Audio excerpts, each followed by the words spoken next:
back, and we back, and we back. Bro, this Wednesday came quick. Yeah, man. This week been thrown off for me a little bit, man, because, hey, soccer team, first of all, shout out Happy Feet. You know what I'm saying? 1 loss on the season. 1 loss in 2 years ain't a bad move. You know what I'm saying?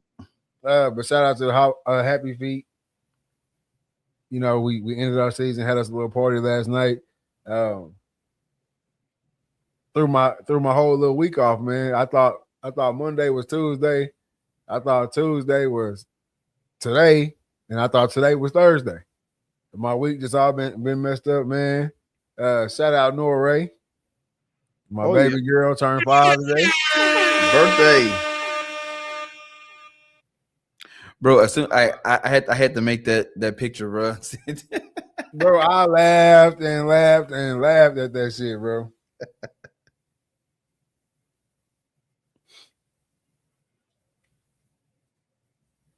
I laughed at that shit so much, bro. I sent that shit to Brooke. I'm like, bro, this motherfucker Trey is stupid. The do-rag with the toothpick hanging out, that shit had me killed, bro. That boy did copy Shay with the Theo, man. That shit had me killed. I was down laughing, but that shit was hilarious. Game Raceway game. Raceway game day. Yeah, man, that shit had me killed, bro. I laughed at that shit for hours, man. I laughed at that shit for hours. Yeah, man, this week just been rolling by, man. But no, anytime we can get to a Wednesday, we can get on the pod, man. I had to go to a little birthday dinner and then had to slide back home. Anytime we can get to a pod, I love it. I gotta have it. I was talking to my boy Rob today or whatever about all these people still.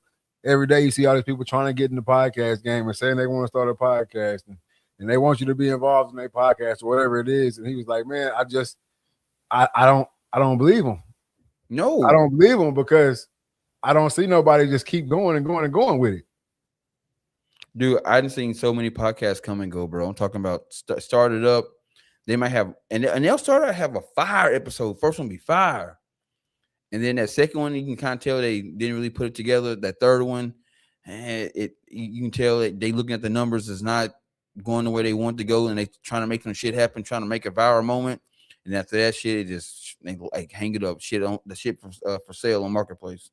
You just got with this podcast thing, man. Is you got to keep going, man. You got to keep posting the clips. You got to keep just talking.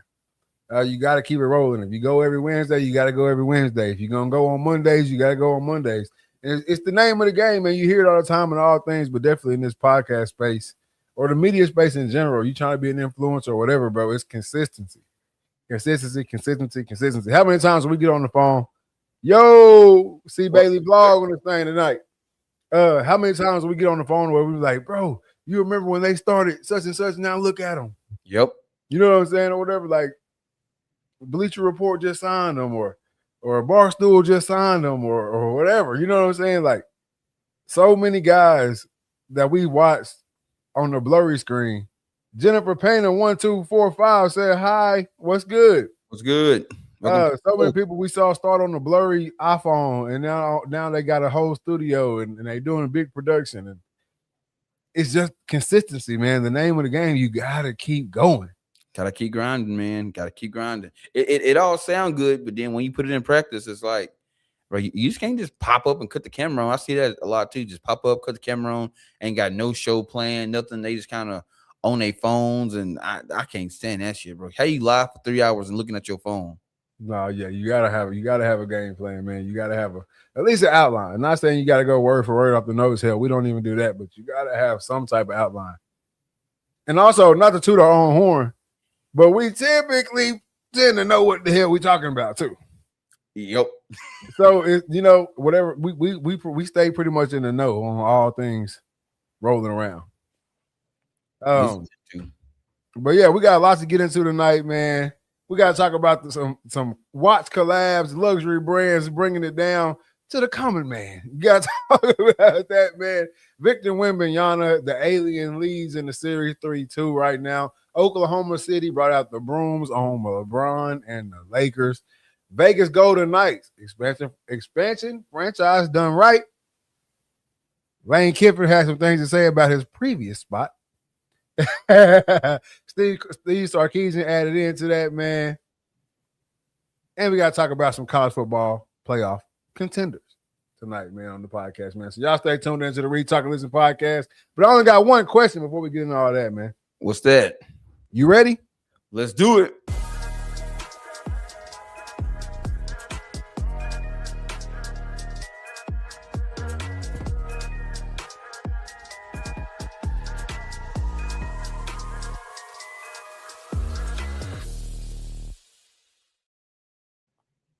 Good afternoon, good evening, good night.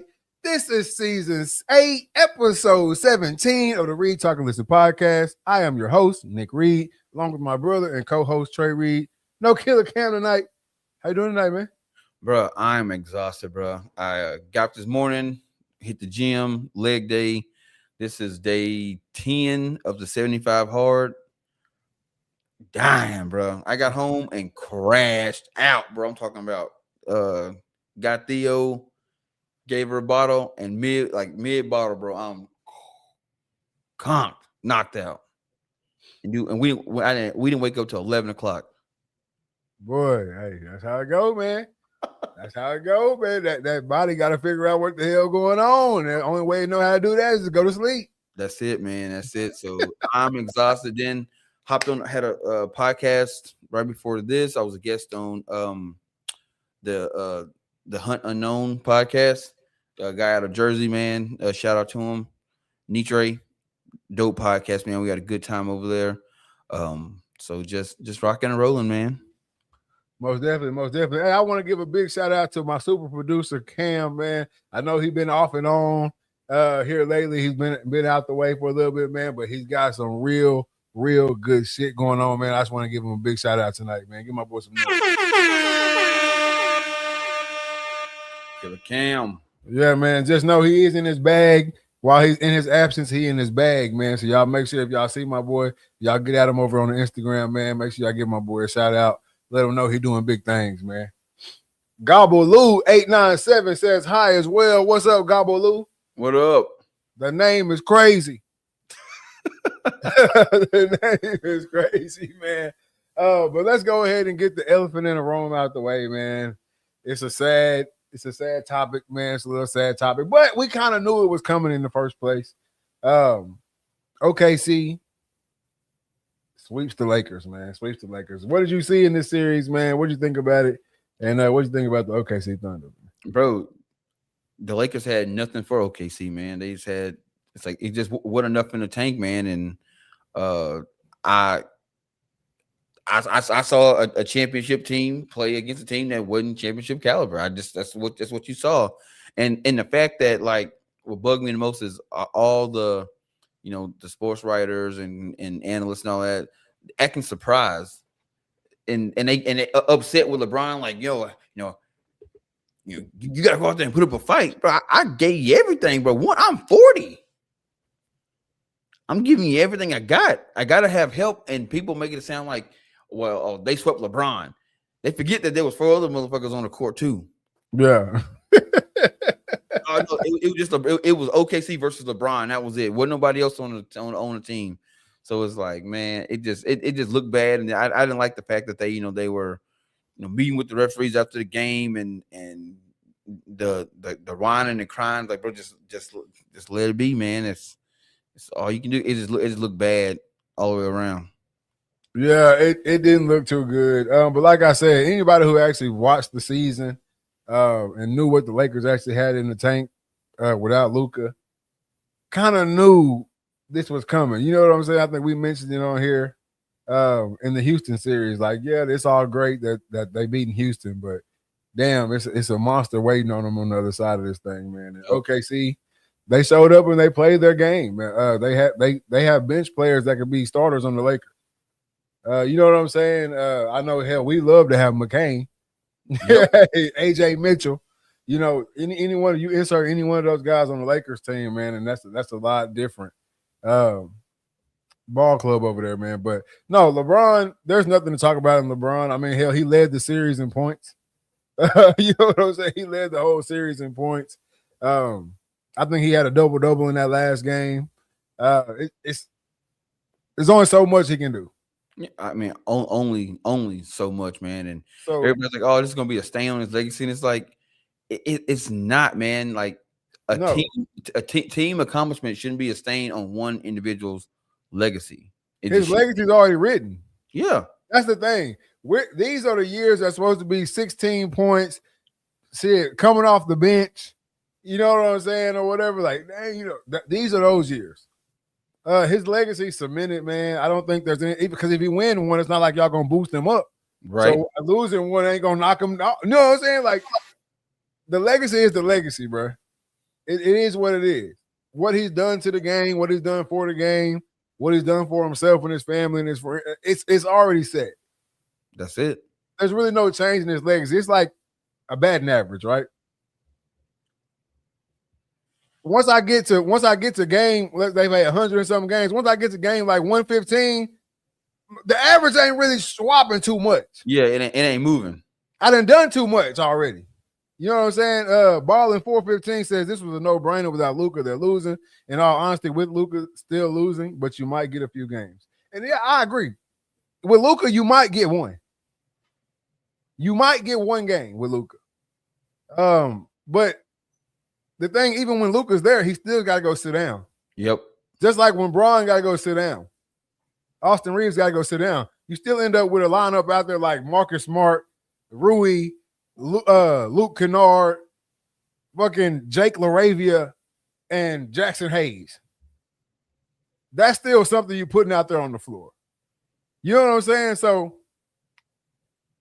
Ballin 415 says, I was in high school when James got drafted. My buddies got kids that are watching LeBron play now. Yeah, and that's what I'm saying. Like, the legacy is cemented. There's really no change in it. He's done too much. He's been around too long to really change his legacy. And then, just to add on to that, is KD's legacy tarnished? I don't hear nobody talking about that. What about Steph, who didn't even make the playoffs? Yep.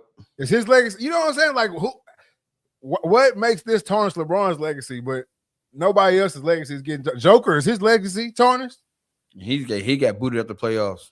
First round exit. You know what I mean? Like, it's just all stupid talk now. But this is LeBron's goatness. If you watched any sports shows after the Lakers sweep, you still got the Cavaliers series going on, Pistons. You still got the Spurs, Timberwolves series going on. The topic of the day was, what's LeBron going to do next? Yep. What are you going to do next? You can't turn on a sports show without seeing LeBron James. That's his goatness right there. You know what I'm saying? That's his star power. That's who he is. So I don't really want to hear any of the, his legacy, whatever. Well, obviously the sports shows don't think so. You know what I'm saying? So shout out to LeBron, man. The Lakers, they had a good run. I think they did more than what anybody expected. Ended up in the 4th seed, got them a first round dub, and they got swept in the second round. That's all there is to it. But I think they did. I think they kind of overachieved after Luka got hurt and Austin Reeves was out in that first series. I think they overachieved from what that lineup really looks like if you really bust it down. But again, they came up against the juggernaut. Straight up. They came up against the juggernaut regardless. You can compare this OKC team to that Warriors team. You know what I mean? Like, it don't matter who out there on the court, they still just coming at you. I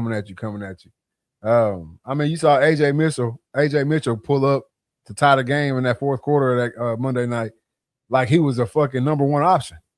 Right? You know what I'm saying? Like, he dribbled that mug down, tween. Give me that shit. That he missed one, they passed it right back out to his ass. Shoot it again. You know what I'm saying? So I'm not mad at it, man. OKC, they some young guns and they playing like it, man. It's nice. Barlin 415 says he's sleeping fine, has set up his whole family. He can enjoy life and spend time with his kids. I don't think he's done. I think we still see him again for another 2 or 3 years. Oh, definitely. That's just my opinion, but because there was no decline. I'm pretty sure at the beginning of the season he probably said, if I end the season averaging X amount of points, then I'm gonna retire. Like, say if it's 12, 16 points, I'm gonna retire. Man, he was still averaging over 20 points. Yeah. And I think too, you can look through the league or whatever. Let's just say LeBron was the third option this year because that's the role everybody wanted to put him in.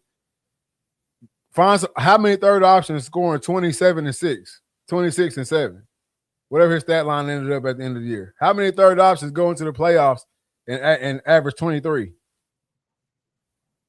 You see what I'm saying? Yeah. It's just different when it comes to Bron. So I think we still see him for a few more years. I actually think this playoff run probably added a couple more years to what he'll play. And he kind of said it in the press conference, like, shit, once I step back into the number one option role, shit, we really was cooking. Yep. You know what I'm saying? We really got to cooking on their asses. So I think this playoff run might have added more to what he'll do. I like to see him if he does leave the Lakers, which I at this point I really don't think he will. But if he does leave the Lakers, I'd like to see him go back to Cleveland. Ooh. You see what I'm saying? Go back to Cleveland, take you a little vet minimum. Go back to Cleveland, man, and play 2-3 more years in Cleveland, man, and ride off. Would the league let him take vet minimum? They're gonna have to. They're gonna have to. Yeah. Because if not, then he has to stay in LA and he still got to take a pay cut. Yeah. I mean, go home to Cleveland. That'd be dope to end it with a championship in Cleveland. I just think just because of who you are. Yeah. To Ohio. You got to end it there. Who you are to Ohio, bro. You have to end it there. End it where it started. Give them Ohio fans 2 years of busting ass in a Cleveland uniform. And call it a night. Do you take Bronny with him?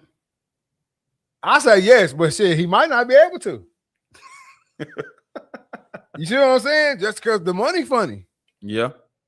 Bronny got a big contract for a motherfucker that don't play now. All right, let's be real. He got a nice size contract. I ain't mad at it. Everybody ain't able. It speaks to his goatness. You can't get your son one. You know what I'm saying? Not go home to Cleveland. I want dude to just go home and stay at the crib. Oh, no, man. The NBA won't let that happen, I don't think. I think they'll throw him some money under the table just to keep playing so they got something to talk about. Rewind the clock. A few years ago, Bronny got cardiac arrest, a parent's nightmare. If Bronny didn't make it through, what good do all these records and GOAT combo mean? It's all icing on the cake now. Oh, no, big facts. Yeah, facts. Big facts. And I still think Bronny's great. I think if there was no LeBron, Bronny would have stayed in college all 4 years, maybe 3 years. He still would end up in the league, and it just is what it is. He's a good basketball player. You see what I'm saying? Like, I just think people got the bar set too high for him. They don't realize that a lot of cats come in the league and they do what Bronny do. It's just you don't know who they are because they ain't got no name attached to them. A lot of cats come in the league at Bronny's spot and they at home next year. Or overseas or whatever it is. So they treated Bronny, or they still do. The media treats Bronny like he was the second fucking pick overall. Yep. And he was a 55th pick in the draft. Like, let's be real. But no, obviously when he goes and plays in the G League, he busts their ass. So he's somewhere on the pro scale. Yeah. That's all I keep saying to people. He obviously is somewhere on the pro scale. Yeah. Because when he goes to the G League, hell, 26. The player you like from your college in the G League right now fucking scoring 16, 15. Trying to stay afloat. Trying to make it. So he's somewhere on the pro scale. Whether you think he deserved to be where he is or whatever, how he got there, he obviously is somewhere on the pro scale. So I'd like to see him take Bronny with him, but nah, man, I think Bronny gonna stay in LA. I think they're gonna keep his little player development going on over there. And he's gonna be a player for him. Yep. He's gonna be a player for him, man. But no, man, I hate to see the sweep, but hey, It is what it is, man. Shout out to OKC. I don't want to take nothing away from them. They played their asses off. Everybody did what they were asked to do and some. Like I said, AJ Mitchell, firecracker on their ass in that series, man. McCain, firecracker on their ass. I don't even want to give him no shine, no airtime. None, man. Bro is man, look, if I was texting you during that Lakers series, you know how I feel about DeAndre Ayton. Kwame Brown. I felt this about DeAndre Ayton even when he was in Phoenix. I think he's just a fucking body out there. He's just a body on the court. I mean, what you gonna do? He's one of those potential guys, right? To me, DeAndre Ayton, he's been this way since he came into the league, in my eyes. All the potential in the world. He could be one of the best bigs, right? That's what you've heard since he stepped on the court. What he could be. If he would just, and then you see spurts of it, right? You see 2 or 3 games where he'll go 18, 20 points, 12 rebounds. You see spurts, but then you also get the 10 and 3 from a 7-footer. You see what I'm saying? So, and then he don't give a damn for real. Hell no, man. He out buying chains and shit. Come on, man. Dominating. You need to take that shit off. Yeah.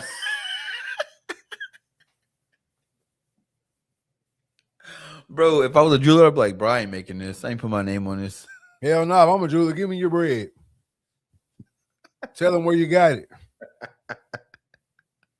But no, man, DeAndre Ayton, he pissed me off. Hey, shout out Jackson Hayes, because I've talked plenty of public shit about you, brother. And you actually showed up in that last game, man. You did what you're supposed to do. You run into that rim, man. You 7 foot tall. Got to crash some boards, man. Get on that rim, man. So shout out Jackson Hayes. But no, I don't want to take nothing away from OKC, man. Them boys play good. Shea did what Shea does. Fucking MVP. He finally got a little bright spot and a little time to shine, and he did his thing. You know, they did what they could them first few games, holding them down. Which I ain't even gonna say they held them down. I'm tired of hearing that too, really. They really didn't hold him down. He just knows that their other players can make the plays. Yeah, and see, and that's what I wish like people, like sports fans, realize. Sometimes like what make you great is like when you know it's not your night. Yeah. And you dishing it off and you step back and let somebody else who hot do their thing. Don't try to steal the show. That's how you end up to getting your ass sent home. Yeah, no cap. I like the fact that he played his role. They doubling me. All right, I'm gonna get my shots when I can get to my spots. Other than that, y'all boys, y'all got it. You know what I'm saying? Other than that, y'all boys got it. Go ahead and carry us home. And sometimes, man, that's the best way to do it, man. So if you can, when you can sit back and your teammates can carry the load, that's cool because that's just taking the load off you. And then when they really need you, and you hot, you go ahead and you put them numbers up. Yeah, and that midi, that pull up midi, nasty. Ain't no rival. Y'all can say what y'all want to say about whatever player y'all liked in history. Ain't no rival to that pull up midi for Shea. You can say anything about the foul baiting or whatever you think about Shea or whatever. That pull up midi is dangerous. That's deadly. That's a deadly weapon. That shit illegal in 3 countries. It just don't matter who on them. Pull up midi is crazy, man. But no, shout out to them boys, man. Harkenstein did what he do. Measley said, "What up, boys? What it do, Means?" Measley Museum. Harkenstein did his thing, man. Knowing your role. That's just OKC. Just know they know their roles, man. They know them. And a bunch of young cats is after the look, just having fun, bro. Just playing ball. They ain't trying to do too much. Everybody playing a role. Everybody doing what they're supposed to do, and the shit come together. And that's just good basketball. I mean, you gotta respect it. But no, if you've ever been on a dominant team before, right? Which I've been on a few dominant teams where like you know what you got. Yep. You see what I'm saying? It's really not a question on a night-to-night basis or what's going down. It's fun. So it don't just look like they're having fun. Hell, they're having fun. Yep. That's what they're doing. They swing. Oh, you open bed, shoot that hoe. Oh, you in foul trouble? All right, hey, come on, you go in. Go get you some. You see what I'm saying? Like, I know they were talking about the coach. He had told a couple of players, like, hey, you might not get many minutes in this series, but when I need you, be ready type shit. And they was. Next man up. That's got to be. And they did their thing, man. So, hey, anybody coming up against them, have your mind right. That's all I got to say, man. Have your mind right. What if they're gonna play the winner of Minnesota and Spurs? Yeah. Ooh, that's gonna be, man. I love to see what Wemby gonna do. I want to see that series too because Wemby and Chet don't like each other, so that's already gonna be a good matchup. My only thing about San Antonio is I think the X factor in that series gonna be Hartenstein. I don't think I'm saying this shit right. Yeah. Because I think Wemby and Chet kind of gonna cancel each other out in that series. Now I know Wemby can get off for real now. He can. You think Chet can hold Wemby down? Hell yeah, they the same man. Look, they the same body type. I think Chet been whooping Wemby ass his whole career. That's why they don't like each other. Yeah, Chet been on Wemby ass his whole, even going back to the USA basketball and all that shit. Chet been whipping Wemby ass forever. So is Chet from overseas? No, Chet from over here. Oh, that's what I'm saying. The college players and the young, they play the USA basketball shit, 16 under, 17, 18 under, all that shit. Yeah. They play overseas. And Chet been on Wemby ass. On his top. So they got a little beef going. I like that type of shit too. they got a little beef going, and it's cool. I think it's all. It ain't like no like fighting beef, but like that's my matchup type shit. Yeah. So I think they cancel each other out. San Antonio got some big guards that can run around with them. You know what I'm saying? Like they got about 3 Marcus Smarts over there in San Antonio that can really run around with Shea and run around with AJ Mitchell and run around with all them cats. But I think it's gonna take Hartenstein to go big because when OKC goes to double bigs and they go Chet and Hartenstein at the same time, I think that's when they're their most deadly. Yeah, it'll be a good series. I'm definitely excited to hopefully to see it. I don't think Minnesota got shit for OKC. I think if Minnesota slip out and win this series, OKC might sweep their ass too. Nah, yeah, hey, Minnesota, but I honestly don't think Ant-Man going for that sweep shit. If they pull it out against San Antonio, which that's gonna be a hard task. But if they do, I just don't see it because Ant can play 48. Yeah. You see what I'm saying? And if you figure out a way to, which they ain't really bottling up Wemby for real, but if you can figure out a way to bottle up Wemby, you can bottle up Chet. See what I'm saying? We'll see.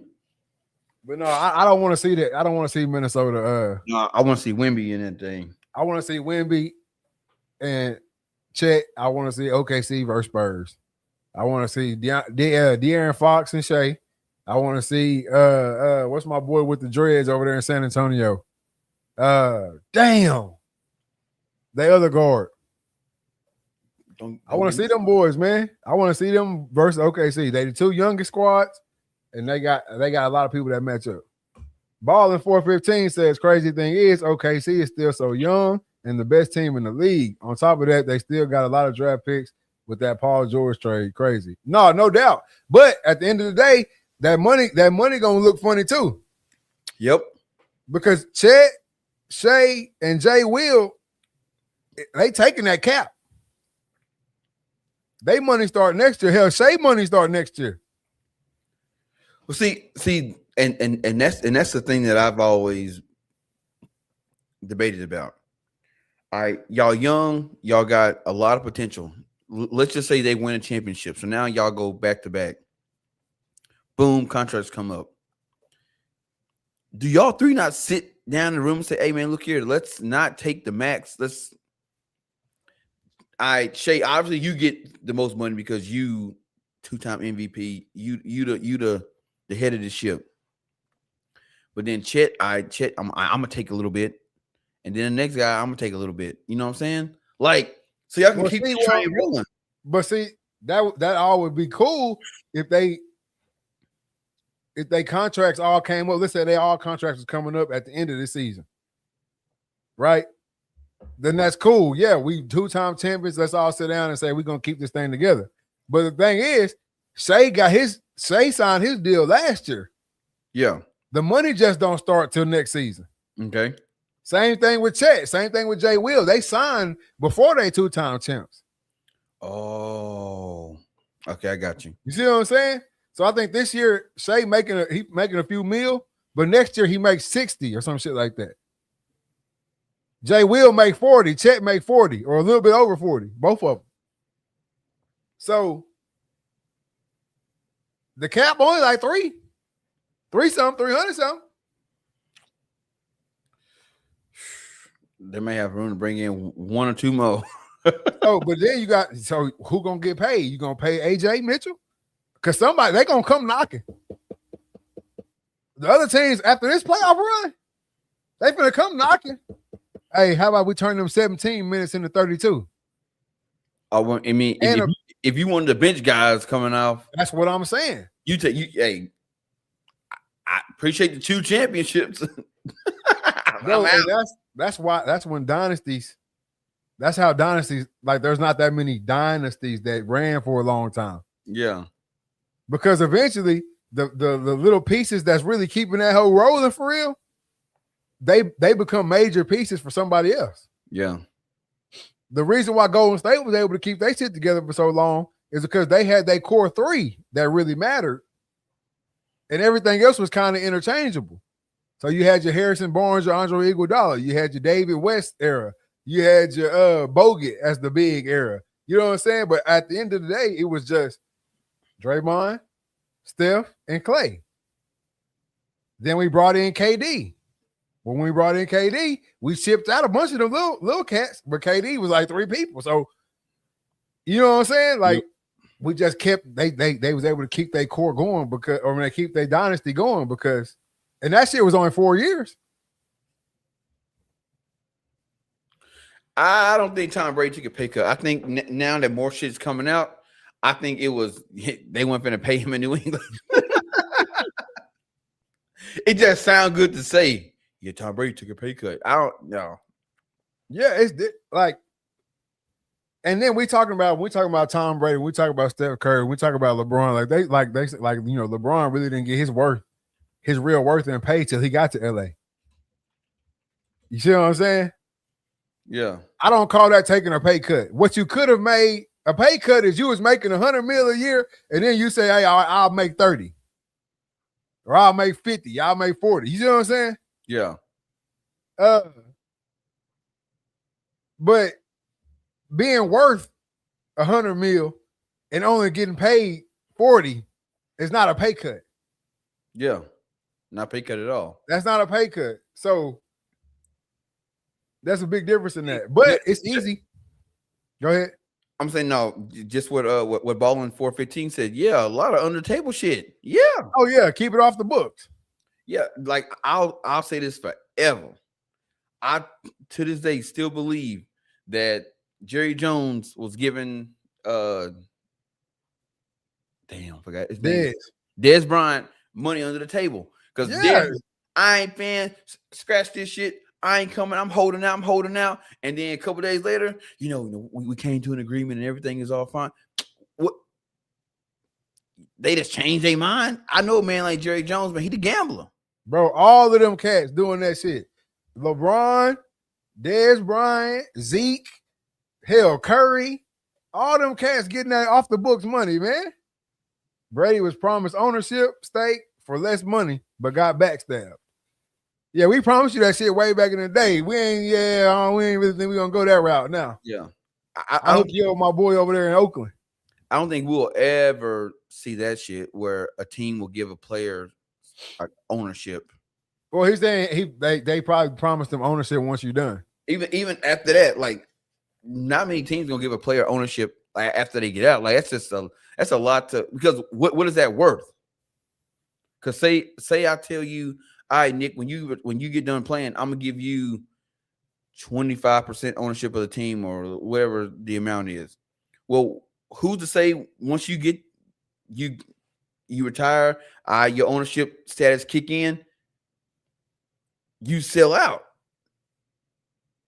You sell your partner ownership. Well, that's easy to stop. That's easy to stop. We just write that in. Okay, yeah, true. That's easy to stop.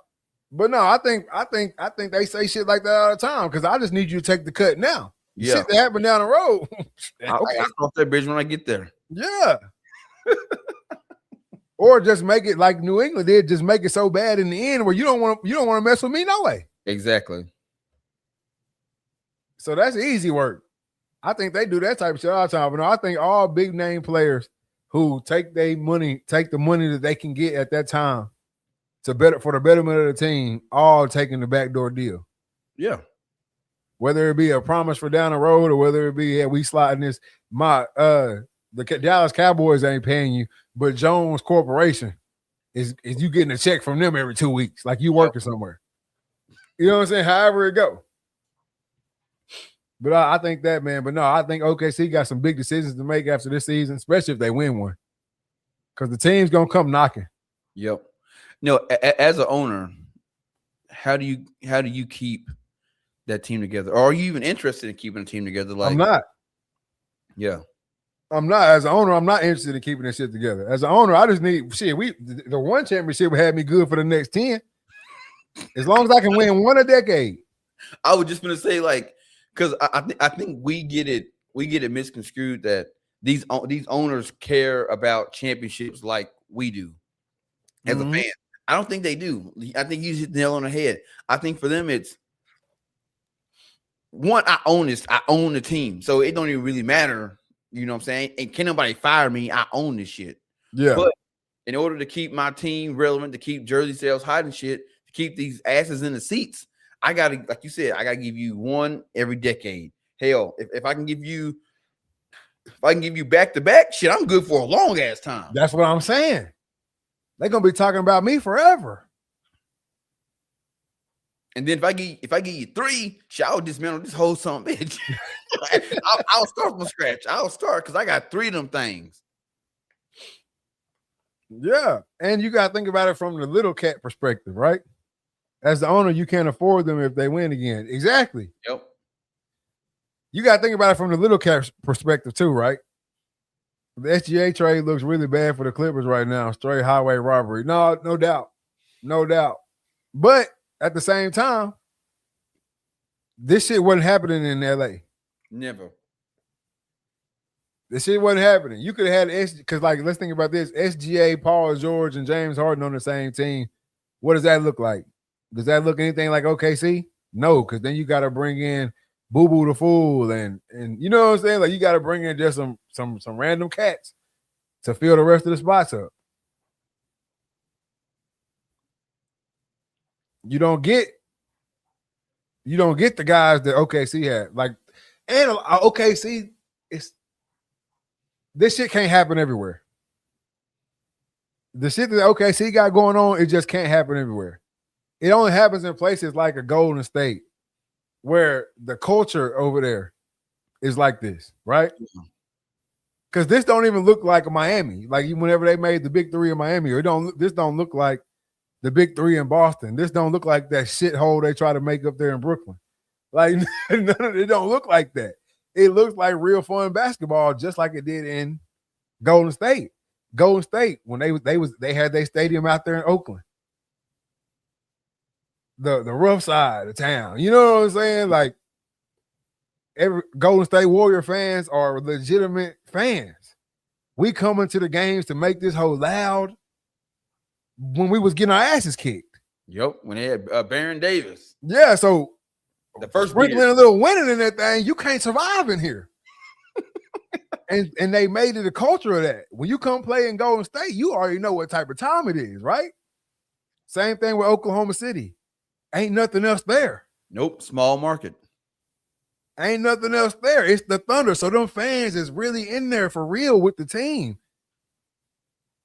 And now you got this young talent running around in there, and it feel different. It damn near feel like college to them, and it makes it look the way we see it on TV. It makes it look like it's fun, and they all dancing on TikTok and shit, and you can't get that everywhere. Oh, which is why when we said if Arkansas got a team, that shit would jump. They ain't got shit there, so hey, it's gonna be the best thing since sliced bread. Yeah, no doubt. But you got to think about it from like an AJ Mitchell standpoint, right?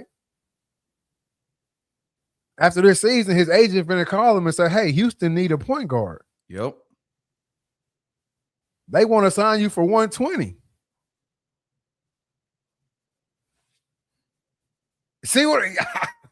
Hey, and I wish I could disappear.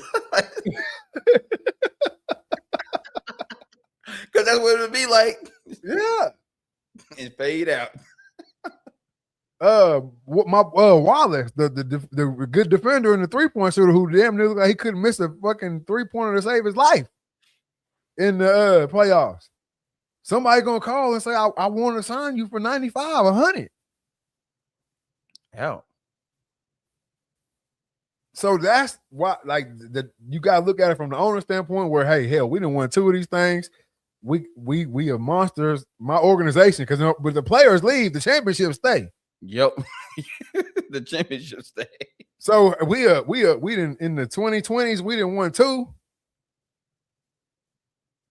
Y'all can go on about y'all business. We'll figure it out in the 2030s. Yep. You see what I'm saying? Like, and then he drafts well. The owner is a great guy. He's great in the draft. Him and the GM, yeah, they draft well. Ballin 415 says true. It's hard for small markets to attract big names. Superstars are never really free agents, and basketball players having millions. They are young, trying to party and have a good time. No, for real. No, see, most times small market teams, they just get that a ragtag group, your guys together that just happen to just mesh really well. And then every once in a while, like OKC, which OKC, they've done it multiple times because they tell, like I saw a picture, it was James Harden, Russell Westbrook, and KD, and they said people gonna say this is AI. In 20, 30 years, they're gonna say that there's no way they had them 3 guys on the same team. But you got to think about it. James Harden wasn't James Harden when he just didn't have a name yet because he was in OKC. Yeah, he didn't have a name. So like small market teams, they land this shit. OKC, and you just said it, they draft well. They do free agency very well. So they can get a bunch of guys, build a team up, and say all these guys leave. I believe they can do it again. They don't have to attract big names to come in. They can say, we'll just take some guys and build them. Make them a name. Yep. Make them a name. No, but even think about that team with KD, Westbrook, and Harden. Bro, Cephalosha ended up going somewhere else and being something. Jeremy Lamb. They had the same Casey Wallace, AJ Mitchell, and McCain. They had them guys. Serge Ibaka. Yep. They had other guys on that squad, and once they made their run, played Braun and them in the championship, they all took the money comes. James Harden was one of them. Money comes. I got to go. I'm the third option. Houston need a point guard. They finna do that shit again. Yep. Houston needs a point guard right now. Who you think door they finna knock on? Steven Adams. Hell, he in Houston right now.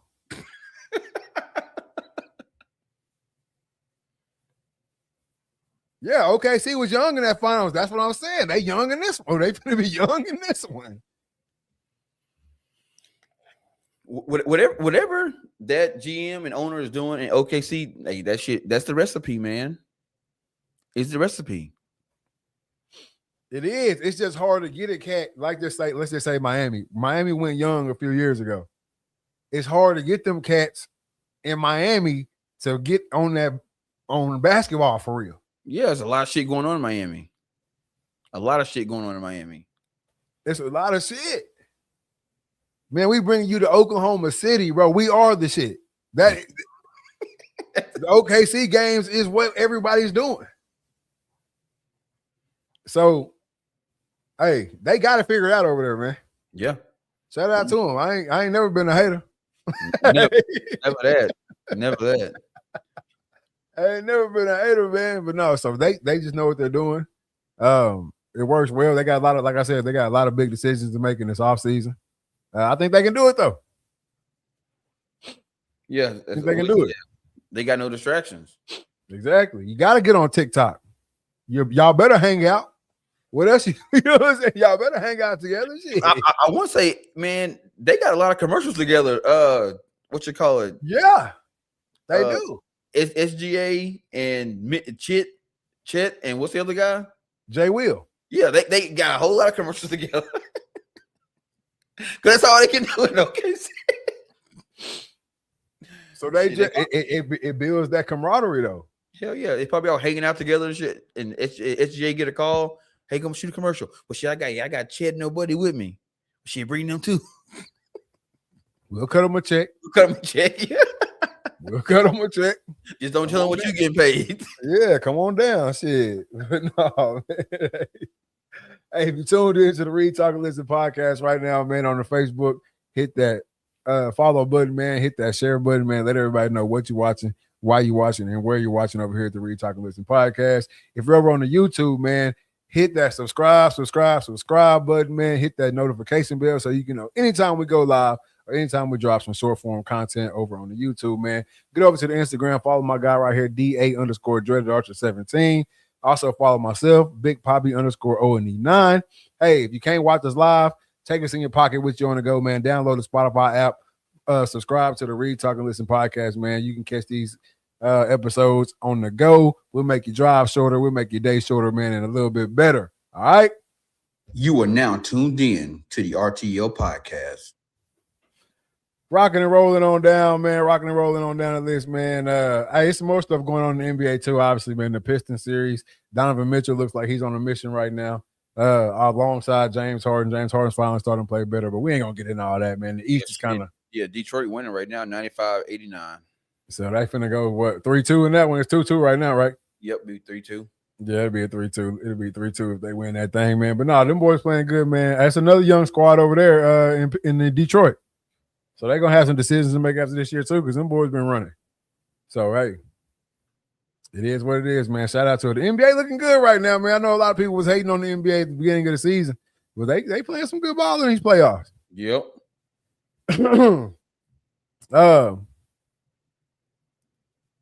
Is this the end of the LeBron era in the Lakers? I think we already covered that a little bit too. I don't think it's the end for him for real. I think he's gonna stay, but if not, we want to see him in Cleveland where they playing some good ball right now. Oh, you long. I mean, man, we gotta get to at least one game, bro. I know, man. I know, but them tickets high as hell. When the king come to town. This shit be crazy. Them tickets high as hell, boy. But no,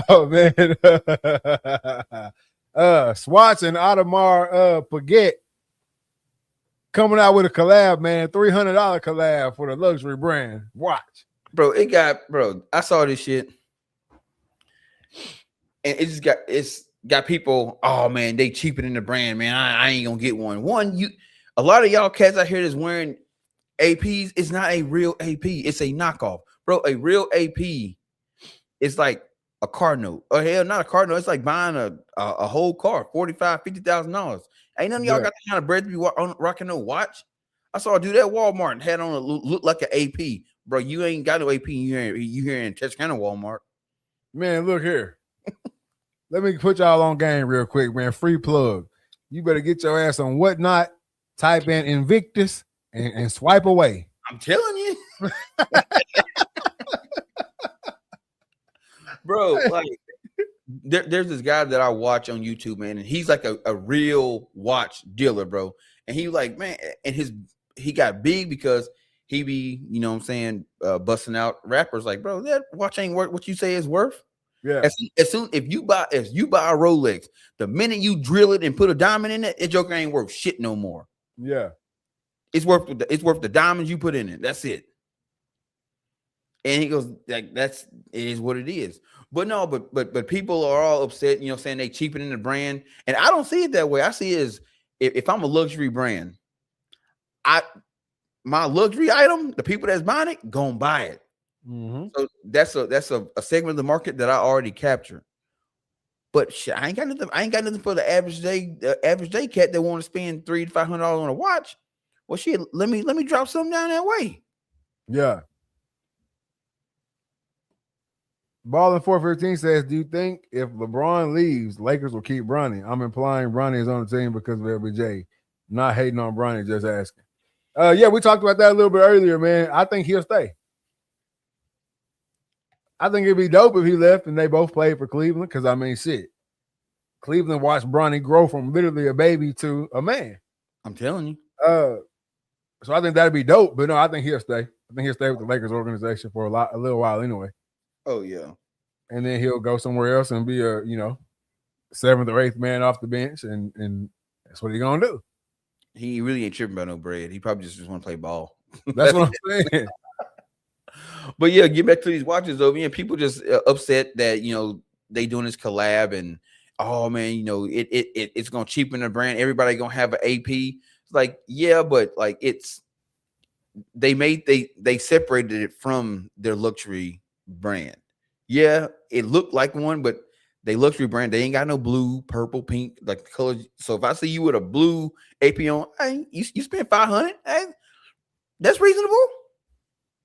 That's too much for my liking anyway. It's too much for me for a watch. Hell, you know what I do. So $500, shit ain't bad. That's a couple arrows, a new release. You know what I'm saying? Something. I'm not going to spend it on a watch that I'm probably never gonna wear. Shit, I got a case now full of watches that I do not wear. And I wear this watch every day. It don't matter how many watches I got back over there. I'm wearing this every single. Come on, man! I wear this watch every day, bro. That's why I told you that when you called me about this right here. I said, "Shit, that's too much for me. When I can go spend $120 on a Timex and keep it pushing." I'm telling you, bro. The last time I cracked that watch box open was when I closed on my house in South Dakota. I wore one of my watches to sign the paperwork. That was the last time. Man, look, I'm gonna tell you, I keep it a whole 100. I ain't bought a watch since diesel was popping. So think about that. Yeah, I ain't bought a watch since diesel was the watch to grab. And now you can't even find them jokers no more. Come on, man. That shit. Somebody broke in my car and stole my diesel. I had a dope ass diesel watch that mama got me for graduating grad school. And somebody broke in my car and stole that joker, bro. They didn't take the wallet. They didn't take none of the golf clubs, nothing. Took the watch. Look, I bought me a camo. I bought me a camo watch the other night on Whatnot for $14. That's the worst watch I done bought in years. $14 on the Wasn't Easy. Stop playing with me, man. I ain't going for that. Chad Johnson, just because you got money don't mean you got to spend it. Exactly. Boy, say it again. Just because you got it don't mean you got to spend it. Guess what? Like Chad say, I'm Chad Ochocinco. So no matter what I got on, you're not going to question if it's real or fake. You can question mine all day. Hell, I'll tell you. You can question mine all day. It don't matter to me, brother. But no, man, it's just so much more I'd rather spend on. That's it. Like everybody know I love sneakers. Yep. I love the sneakers. Matter of fact, these hoes dropped yesterday. I don't even know what I did with them. I know I showed you before the show started. Right here. These dropped yesterday. I'd rather spend money on sneakers. I'm telling you. I'd rather spend the money on sneakers. At least I can wear these many times I want to. Hoop in them. Do everything. Get my money back. You know what I'm saying? ROI. Get some ROI out of it. I'm not buying no shit. I'm not buying no shit that I'm just gonna put in the case and just let it sit there. Except shit, some Pokemon cards. That's it. You know what I'm saying? Like, I have too much shit I like to go keep up with the Joneses. You know what I'm saying? $300 on a watch, you balling to me. You ball. I mean, like unless you a watch guy, man, that's it. And what I'm saying is like it's people that's you're not a real watch person, you know. And it's just been the conversation of the culture, man. A lot of these cats that's all up in arms about APs, you're not in that realm. Don't say they cheaper than the brand. Why? Because you still saving your little nickels and dimes, hoping that one day that you're gonna retire and get an AP and be balling. By then they can be on something else. Yeah, I'm not. Never have been one of them type of guys. And then this is another thing too, because I ran up on a few real watch guys. Real watch guys buy expensive, good looking watches to get off of them. Yep. Not to wear and look cool, and then they might wear it to a nice event or something one or two times, 3 times, and then they looking to get off of it and get the next watch. Wear it a couple of times and they looking to get off of it. Same thing with people who real car guys. They got a nice car, they soup it up and do what they want to do to it, and then they do what? Sell it. Except Jay Leno. Jay Leno don't sell none of his shit. He got warehouses all over the country full of cars. Like, man, what that's like. But Jay Leno on a whole nother tax bracket. Jay Leno on a whole nother tax bracket, man. Oh yeah, man. Like if you like you said, real watch guys, and they look at and they're going to get like not new shit. They getting like, you know, a 1970, you know, Rolex Presidential. That's what that's the shit they going to go get. You know what I'm saying? There's only like a handful of them left. Get it, put it up, or like you said, turn around and flip it. Yeah, real watch guys like the watches they wear. My boy Hunter Harrison said I'm a little late to the party, but what's up? What's good with it, Hunt Dog? But no, real watch guys, the watches they wear when they walk into a room, when most of the time they only go to places where other watch guys are. When they walk into the room, their watch steals the show. Y'all wearing watches and going to places where motherfuckers don't even know what the watch is. Yeah. That's the difference. It wouldn't do nothing to me. If somebody's like, hey man, I got some new AP. I'm like, all right. So what y'all doing tonight? Like, you hear me? That's cool. Now you tell me, hey man, I got that new Elite. Well, shit, let's talk. What you talking? What do you know? Yeah, no, for real. It's just like me, like whenever like my boy Cam, we was really deep off in that sneaker shit. Which thank God we ain't no more. But when we was really deep off in that sneaker shit, I'm like, really, I'll be wearing a pair of sneakers that are stupid exclusive, and you go somewhere or whatever, and don't nobody know. Yeah. Unless you go into the sneaker event, nobody knows what you got on your feet. Nobody knows. I remember I got my first pair of sneakers that wasn't even released in the US yet. Right? Put them junks on, wearing them around, bro. Crickets. And I was like, damn, this shit's stupid. Yep. So it makes no sense. If you're not going to the places where the people even care about that, what you doing? It makes no sense. It's just, you know, you hear people say like, oh, I got this because it's worth this. Like, nah, it's actually worth what somebody willing to pay for it. And there's not a lot of people that's willing to pay X amount of money for this thing here. You know, like I see it all the time on YouTube. The sneaker game is dead. Mm-hmm. Fox is a piece of trash. Who, De'Aaron? Must be he got Jordan as his baseball Jordan smoking a cigar as his emoji. You know, Jordan sucked in baseball. I don't know why he even swinging that bat. You talking about the point guard for the Spurs? or the channel. You know what kind of climate we in. You never know.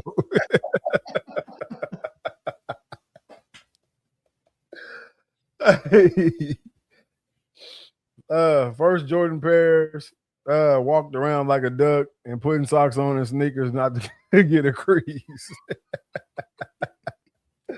No, man, you guys see the kids. I don't know how old you are balling 415, man, but the kids today, boy, I love seeing that duck walk. That shit kills me. That shit cracked me up. I remember, man, trying to walk across that grass, trying not to get the dew on it. Got a towel in the back, constantly wiping them down. But I remember the first pair of Air Force I ever got they were canvas. I didn't even know. Granny got them for me for my birthday online. I didn't know it was canvas. Man, do you realize canvas shoes attract all kind of shit? You just walk by anything wet, stain. Game time, Texas. Terrible. Yeah, man. I think I'm 38. Okay. Yeah, you gotta check out the new duck walk, man. These kids crazy, man. These kids crazy as shit. Hey, I think I'm just gonna stick with my dunks. You know, I'm in love with the dunks right now. So I'm just gonna stick with my dunks, man. I see a cool pair of dunks, I'm gonna grab them. But other than that, man, I'm out. I got a charity basketball game coming up this weekend, so I got them jobs. Fire drill had to walk out in the grass. I remember dude put plastic bags around his J's. Hey, nah, for real. It was hard times, man. Bro, but then also too back then, shit, you was only getting that one pair. That was it. Hey, you got one pair of Jordans. Hey, you got that. We all got the conversation. I get these. You ain't getting shit else. Mm-hmm. Keep them clean, baby. I'm telling you, man. You ain't getting shit else. But no, man, I don't think it's weakening the brand. I don't think it's watering down the brand or anything like that. I think it's just a opening up to a new market. Yeah, remember you said a TJ Maxx polo, but then you had the big horse. Yeah. That's what this is. Go and get the TJ Maxx watch. The other shit, the 45,000, that's the big horse. Bro, I literally just saw a cat on YouTube, not YouTube, but on TikTok. He got to be somewhere overseas, bro. But he had a pallet of polos for $400. You can get a whole pallet of them. And he was doing an auction or whatever. And I'm like, well, damn. If I rock polos like that, that's a pretty good deal. And then I saw this one chick. She was saying, like, look, man, she goes, I work at TJ Maxx at the corporate office. She goes, everybody like to think that the polos at TJ Maxx are, misprints or, they missing a thread here or something. She goes, no, it's the same polos that you can go down the street to your local shopping mall. They got them there.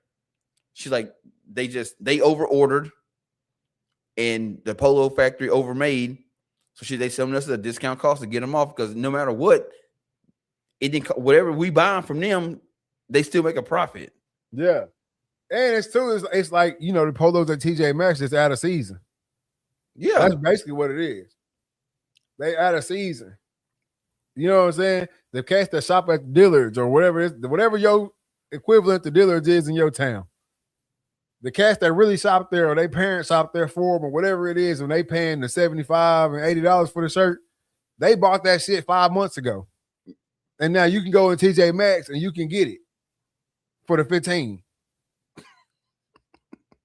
The cats that's really wearing polo, they been had that shirt. Hell yeah. Hey, go to the polo website. You don't see none of that shit you see in the No, store. you can't go. If you mess it up, you can't get another one. That shit on the polo website, man, you got shirts $300-$400. Like, nah, that tight shit, She like it's painted on, man. Yeah, man. I got ascots on that hoe. Hey, yo, Nick, check your phone later. Happy birthday, Nora. Oh, for sure, man. Appreciate that. She gonna be out of her mind. Man.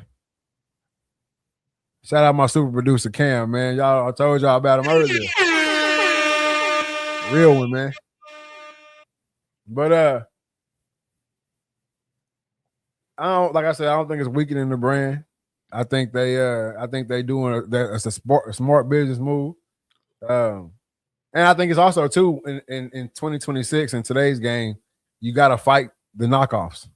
You got to be able to fight the knockoffs and actually still make your money. So coming out with a $300 watch because they selling the $45,000 lookalikes for $300. You see what I'm saying? And they got selling them hoes. Go ahead. It's got no paperwork. Yeah, they selling the knockoffs for that. So why don't we come out with a watch that can rival the 300 and you still actually getting a real AP? Exactly.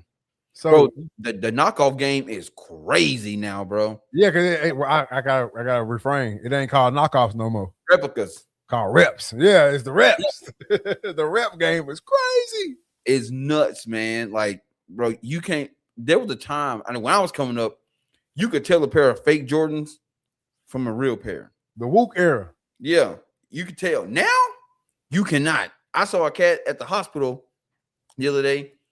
He had on a pair of Black Cats 4s. And you know them jokers going for $15,000, $16,000. I know he didn't spend that. Come on, man. It's a replica. No, me and Cam used to sit out on the sideline of them games. We was calling them games and doing the live streams and shit over there. We used to sit over there and count how many pairs we seen of Black Cats, Chunky Dunks, all that type of shit. Not in Hooks, Texas. Not in DCAP. You know what I'm saying? Like, nah, brother. It ain't it. And now you got the excuse. If someone catch you, oh shit, I got the real pair at home. Shit, these my every day. I rock these. Never. What they say? I buy one to store and buy one to wear. Never. I never believe that shit. I don't give a damn who telling me that. I don't never believe that. Man, I think the worst excuse for having on some knockoff shoes. I heard this shit when I was in the 8th grade. This cat said, because you remember when Fat Farms was big? Yeah. This dude had these knockoff Fat Farms, bro. And we called him out, bro. Them is fake Fat Farms. He said, man, I wear the fake Fat Farms because the glue that they put in the real Fat Farms make my feet swell. Boy, I said, what? But the crazy part about it, back then, I believe that shit. I was like, that shit sound legit. Well, he hit y'all with a quick one. He worked on that all night. Hit y'all boys with a quick one, man. Bro, it was, I remember it so well, bro. I know exactly where we were. You know, at the middle school under that little awning thing. Not the first door to go into the gym, but the second on the other end, like down the way. Yeah. He was right there. That cat said the glue they put in the real Fat Farm make my feet swell. Hey, we ain't gotta say no names, but whoever you are, boy, your ass was diabolical back then.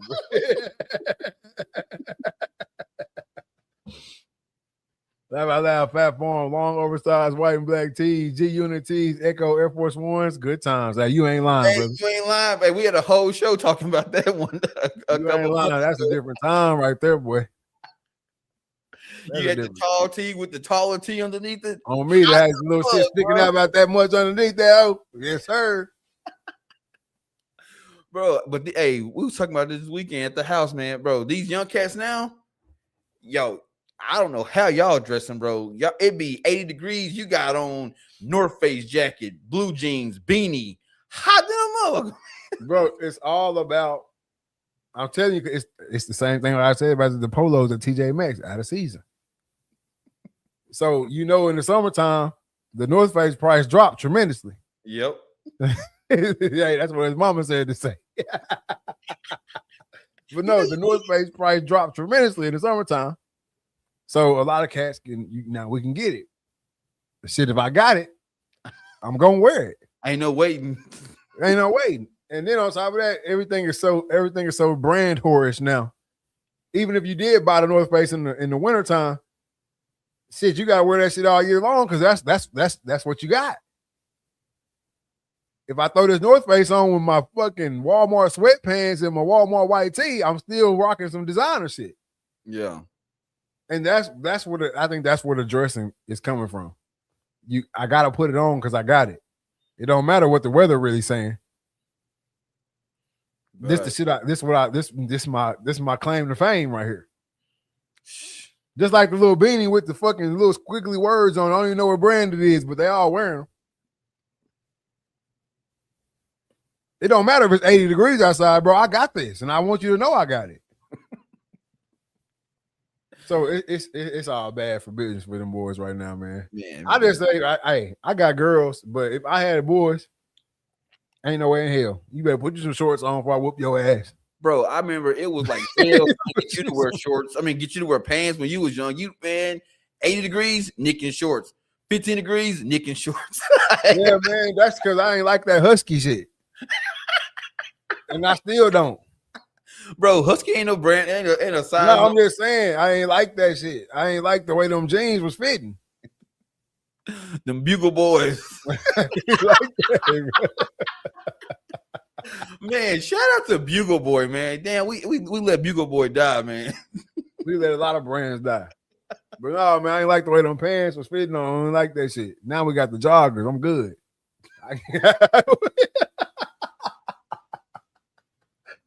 I still don't like pants over my shoes. No. Never have. Never have. Wearing the husky jeans from Walmart with the hammer loop made me a better man.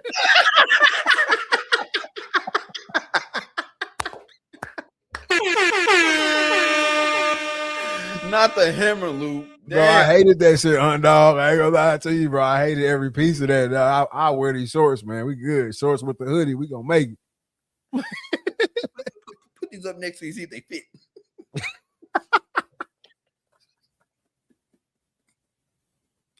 From Huskies, boy, shit, motherfucker be big around the waist, tight at the ankle. Come on, man. Hated that. Hated that shit with a passion, bro. I stayed in some shorts. But no, man.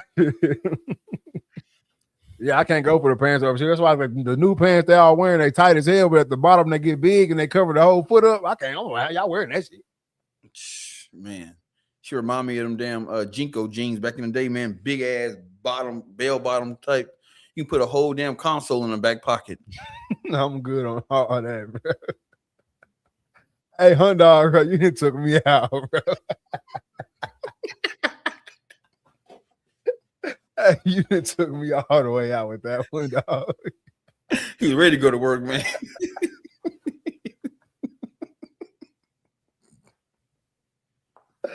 Hey, man, shout out to Husky, man. Them boys, they helped us through some hard times.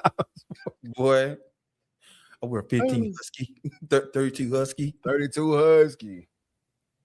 Hated that shit, man. No. Hey, whoo, shit. Let's hop into this Lane Kiffin situation, man. Lane Kiffin says Ole Miss is racist. So it's a lot easier to get cats to come on to the Bayou Bengals because they, hey, you over there in Ole Miss, you never know what might happen to you, man. What you got to say about Lane Kiffin? Yeah, man. So in the interview, you know, he was saying that I guess they were talking about Ole Miss has LSU on the schedule this year. Matter of fact, he got to go back to Oxford to play. You know what I'm saying? Ole Miss. So they're asking, you know, what's the difference between Ole Miss and LSU? And he's like, you know, it's a lot easier to get cats to come to LSU than it is to come to Oxford because, you know, Ole Miss still embrace, you know, the Confederacy. They got, you know, I forgot what the mascot called. Rebel. The Rebel. I was going to say Randy. But yeah. I don't know his name, but he a Rebel. I think it's like Rebel Sam or Rebel Randy, whatever his name is. But, you know, they still embrace, you know, stuff from a bad time in America, you know what I'm saying? You know, racism, Jim Crow, and all that shit. They still embrace that shit there. So it's a lot harder to get kids to come there. And, you know, Ole Miss, they clapped back and was like, hey, bro, you weren't saying that shit when you was here. You know what I'm saying? Like, it's cool. You got your new girlfriend you had down at LSU, but shit, you ain't got to talk shit about us. And then so with him saying that, the police department down in Oxford posted, they put a little meme up of Daryl from The Office saying like, oh yes, I'm glad he coming back here now. And you know what I'm saying? Like, we gonna be on our P's and Q's and shit. So we just started a whole lot of shit, getting a little rivalry between LSU and Ole Miss popping back up. But it do like bring up thing like, is that a thing down there? Because you do hear a lot of people that go to Ole Miss say like, hey man, it ain't P's and Q's, it ain't all pretty down here. Man, look. First of all, let's just keep it 1,000. Damn near anywhere you go to school in the South. Once you get off that field, you already know they're looking at you funny. Yeah. You know what I'm saying? Like, let's just keep it a whole bean. But we do know about Mississippi. At the end of the day. You know what I'm saying? We do know about Mississippi. Now, I don't have any factual evidence or anything like that to say this is what goes down there or this is anything like that. But we ain't dumb. Yeah. When you look in the stands of the Ole Miss game, you know what you see. You know what I'm saying? Like, you know what you see. Same thing with Auburn. Same thing with Alabama. You see it. So, is there a part of it is there a part of it that's probably still stuck in the early 90s, 80s? You know what I'm saying? Is there some of that shit? Of course. Yeah. I think you would be naive to think that it wasn't. But I think you'd also be naive to think that shit wasn't going down in Baton Rouge.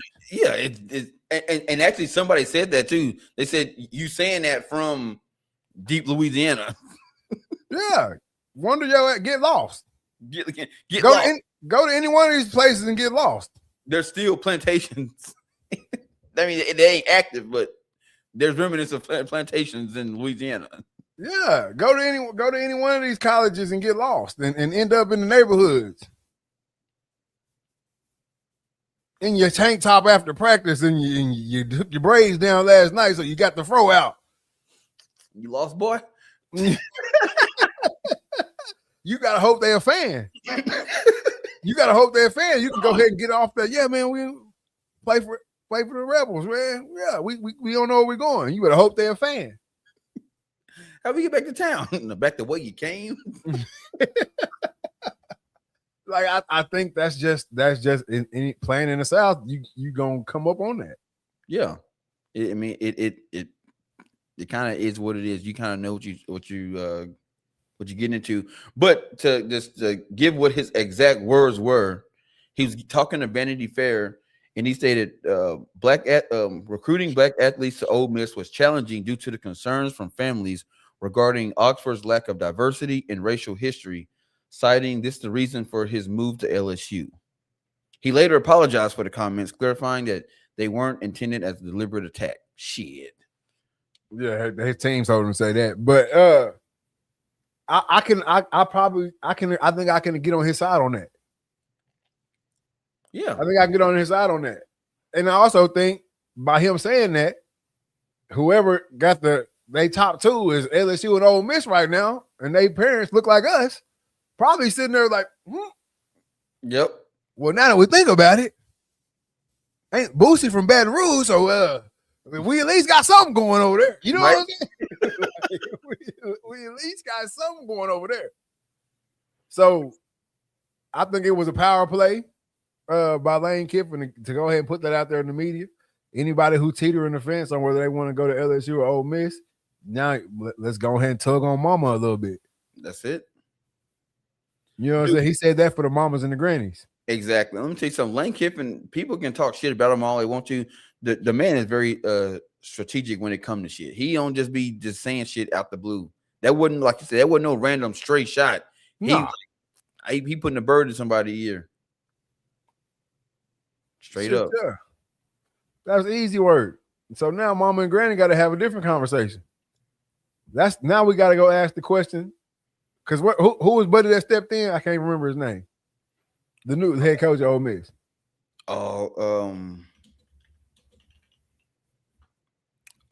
Pete Golden. Yeah, now Golden got to answer some questions on the phone tomorrow morning. Hey, coach, what's this Lane Kiffin's talking about? Now you can either go with the bullshit answer as, hey, I don't know what he's talking about. Or you got to keep it a whole buck with them and say, well, ma'am, you know, this is Mississippi. I can't sit here and tell you that it don't go on. And then from there, mom, like I said, mama and granny gonna make some decisions. So Lane Kiffin, he knew what he was doing when he said that. Hell yeah, he's stirring the pot up. But that's anywhere, College Station, hell, Austin, anywhere. Shit, Dallas, Alabama, like I said, Auburn. I mean, that's everywhere. Anywhere, if you playing football in the South, you go into a campus where you are the minority off the rip. Off the ribbage. What normally happens to any minority in any situation? You stand out. Come on. So that was an easy throw some fire over there. And put them on defense. Now, when you call me, I tell you, I kept all my players safe at Ole Miss. It's going to be a lot easier to do that in Baton Rouge. And now, bam. Hey, baby, I know you like Ole Miss. I know you, but I don't feel comfortable sending you down there. You know, we live 10 hours away. Yeah. I don't feel comfortable sending you down there. So what about this LSU route? He ain't no fool, man. Sure ain't. He ain't no fool. I ain't mad at him. Hey, small wins. I'm telling you. then you got Sarkisian. He throwing shots at Ole Miss, saying like, "Hey, yeah, you can go to Ole Miss. I mean, they let anybody in there. All you got to do is know how to weave a basket, and they let you play football there." Yeah, Sarkisian trying to get on the tail wagon of that shit. So now he attacking them on the education standpoint. Thank you. So now Ole Miss is sitting there like, well, hold on, man. Why are we getting the shade thrown at us? And it's because shit, man. Hey, I'm trying to recruit this old lineman, man. And he got Texas and Ole Miss is 1 and 2. Mm-hmm. Again, straight talking to mama and granny.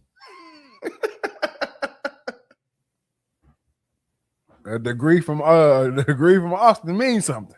Yeah. You see what I'm saying? Knowing this motherfucker ain't gonna be here for 3 years. You know what I'm saying? Like,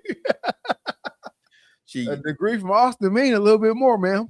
Yeah, the degree at Ole Miss is give to you written in crayon down there. They really read and write. Yeah, they know what they're doing, man. They get strategic, but you have to now because the playing field is pretty much level. Yep. As far as this whole recruiting game goes, how much money we can give and how much money we got to give, it's all pretty much level now. So anywhere I can get a small win, I'm gonna get it. Because you can come back and apologize, but it's out there. We talking about it right here. So, hey, shout out Lane Kiffin. Shit. Hey, shout out to him. Hey, but let's talk a little bit about race and culture in college football, though, man. I know a lot of times when you watch the games and you see who's out there on the field, right? And all that kind of goes to the back window, right? Or goes to the back of your mind. You really don't think about campus life. Yeah. Right? But how big, or let me see, how different is the difference between that race and that culture when we playing football or then when you walking the campus? Oh, it's different. It's like this. So when I went to Naval Academy, all right. So when I'm in Annapolis, when I'm playing football and I'm on campus, it's a whole lot almost like I'm supposed to be there because of he played football as part of the school culture. But then when you go out in downtown in Annapolis, it's different. It's, you got cats that got, $10, $15 million yachts. You know what I'm saying? You get the yacht club right outside the wall. You know what I'm saying? People, you got expensive restaurants and all the shit. And it's like, that's not you're not a part of that culture. They know you, and they know you're not from around here. Yeah. So yeah, they look at you different. And that goes for a lot of schools, man. Like a lot of these schools you go to, let's just say Ole Miss, because that's the topic of conversation right now. You go, say you from inner city Chicago and you go down to Ole Miss and play. Man, you play football there, and they see you on Saturday, but the culture of the city you in, you ain't a part of it. You know what I'm saying? And you stand out. Oh, they see you. Oh, yeah, he must play football. That's the only reason why he's here. Yeah. You know what I'm saying? So it's the two cultures are different. I was just telling Tia the other day.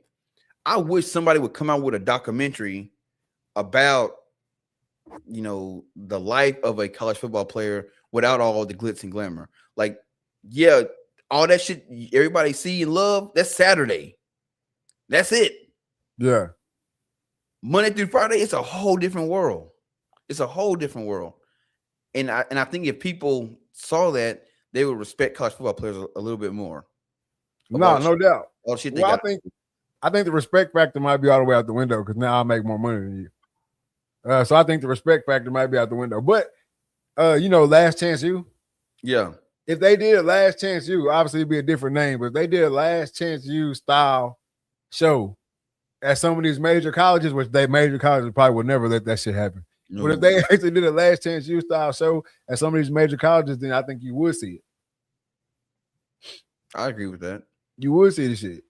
You would see the, you know, how differently some people are treated off the field than they are in between the white lines. In between the white lines, you playing for the school. It's kind of like it was back in the day.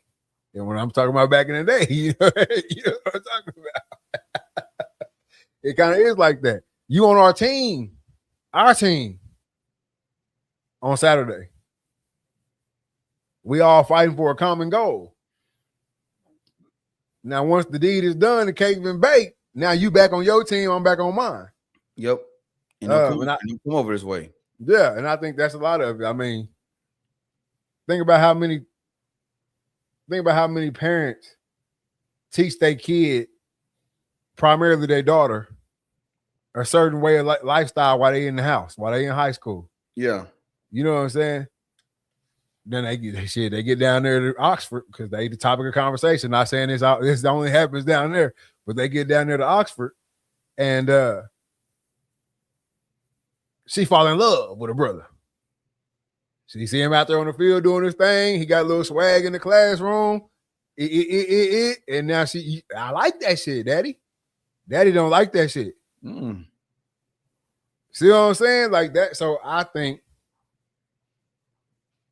if they had a Hard Knocks version, but you can't just show the practice. We don't want to see that shit. Follow them like they do on Last Chance U. Follow them to class. Follow them around the city. Follow them everything they do. Y'all camera crew is there. And I think it might open a little bit more eyes to the situation. Oh, definitely, man. Definitely. Because you know it like, and I hate to talk shit about them because I mean but it is what it is. Fuck it, bro. When you a college football player in a college town, I will let you know right up front, bro. The police do not like you, especially now. Especially now, they do not mess with you at all. Because they envy. So a lot of them thought they had the juice, you know what I'm saying, and didn't. They didn't play nowhere. You know how many times I was out in town and you run into a cop, you know what I'm saying, and it wasn't on no mean shit, but it's like, oh yeah, you know, I played running back when I was in high school, man. I was cold blood, but no offers came. You want to play with you want cold player? Cold-blooded, bro. He wasn't cold, you know what I'm saying? So, but they all want to tell you how they played. And you're like, oh yeah, cool, man, cool. Oh man, I wanted to go to the academy, but I didn't have the grades. I couldn't get in. What your grades look like, bro? Why are you asking me this shit? Like, why? Obviously, I'm in. You know, you really tried to go here. You know what it takes to get in. So, like, you know, they hold a grudge. No, and that's real. A lot of times, the locals don't fool with you.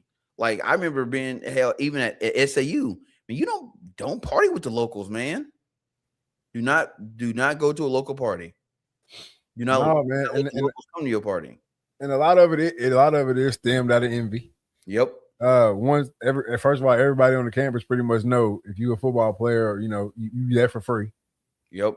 So that's already a knock. That's already a knock on you. Like you could help it. Like anybody would rather spend $50K or get it for free. You know what I'm saying? So that's already one knock on you, and you know you don't deserve to be here. And especially, depending on where you come from, maybe you don't speak well, or you just can't get that shit about you. Wherever you from, you just can't get it about you, man. It's in you. It ain't on you. You know what I'm saying? They don't like that shit. Where you can't cut it off. Or maybe y'all slang a little different. You know what I'm saying? Like you talking about like an inner city Chicago kid going to play at Ole Miss. I know your slang different. Yep. I know you dress different. I mean, we had Leotis Porsche from Camden, Arkansas, up in Rhode Island, and bro, going out to eat with him and people and trying to order food, bro, you could see the waitresses and waiters get frustrated because what are you saying? I mean, he's straight, bro. Leotis Porsche is his name, bro. He's straight Creole. And I couldn't even understand him. I'm from the South. And I'm like, bro, what you say? Oh man, let me tell you, old man, you sound like Boomhauer. Straight up. Yeah. So I think it's a huge disconnect. I think nobody thinks about that. I also think that's why the University of Arkansas can't land the super big players. Like we talked about that before too. Like Fayetteville is just not a place for people who come from rough areas. Nope. It's not. And there's plenty of places like that around the country. Not just Fayetteville. That's just a place we talked about here on the show. So I think, the race and the culture shit at the institution you choose to go to, it matters tremendously. That's why I think Lane Kiffin was smart as hell for putting that out there. Yep. Because now you force Ole Miss to have to defend that shit. And it makes, saying, if I got a son or daughter going to Ole Miss, shit, now I'm not looking at the school. I'm looking at the town too, man. What's up with this town? What they got going on? Said, nah, Faye just trash. Hey, but it's tough, man. It's tough. But while we on the college football subject, man, let's talk about some college football player, college football playoff contenders, man. Who you buying, who you selling? All right, sure. So I'm gonna give you the name of teams, and you tell me buy or sell. All right. So these gonna be your Big Ten SEC contenders. So gotcha. USC Trojans. Sell. Michigan Wolverines. Buy. Oklahoma Sooners. Oh, damn. Why you have to ask me about them? I like that QB, bro. I like that QB. Fuck it. He going to be healthy this year. Bye. All right. Texas Tech.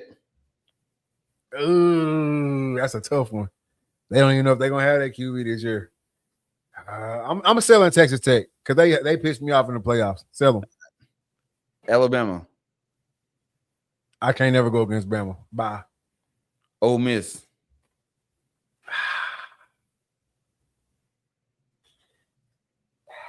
My boy Rambo gonna have a D-line right, man. Bye. Okay. LSU. Bye. Texas A&M. Sell. Always. Miami. Sell. Georgia. Bye. Oregon. Oh, they're gonna piss me off. I know they're gonna piss me off.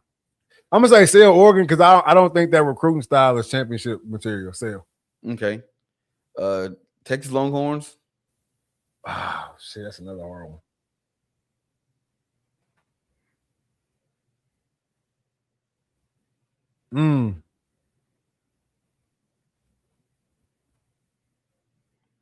Vegas got them at a plus 750. I'm selling on the Longhorns. They damn near like the Cowboys. Indiana. Sell. Notre Dame. You gotta buy Notre Dame as much as I can't stand Notre Dame, but they hold them last year. They're gonna put a decent team on the field. And they schedule ass. So bye. And Ohio State. Bye. You pretty much hit it and hit the nail on the head. Except this list they had buy A&M.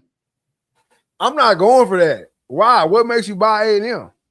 So it says, can someone craft an argument to talk me out of Texas A&M? My gut feelings are again in that narrow miss range. Yet most everything on paper, coaching, experienced quarterback, solid receiving core, good defense, impact transfers, and so on, leads to a positive forecast for A&M. Bye. I just can't, man. Look, that shit they put together last year, that was your chance. Yep. Yo, That's how I feel about a lot of teams too. Like that window opens and closes very, very quickly in college football these days. Y'all had it rolling last year, big boy rolling, and then you got in and you went to bed. I think that loss to Texas, it exposed them, and then it gave everybody else that played them like this is the recipe to beat them. This is how you do it. Is Marcel Reed coming back? Yes. The QB? Then I'm selling that shit.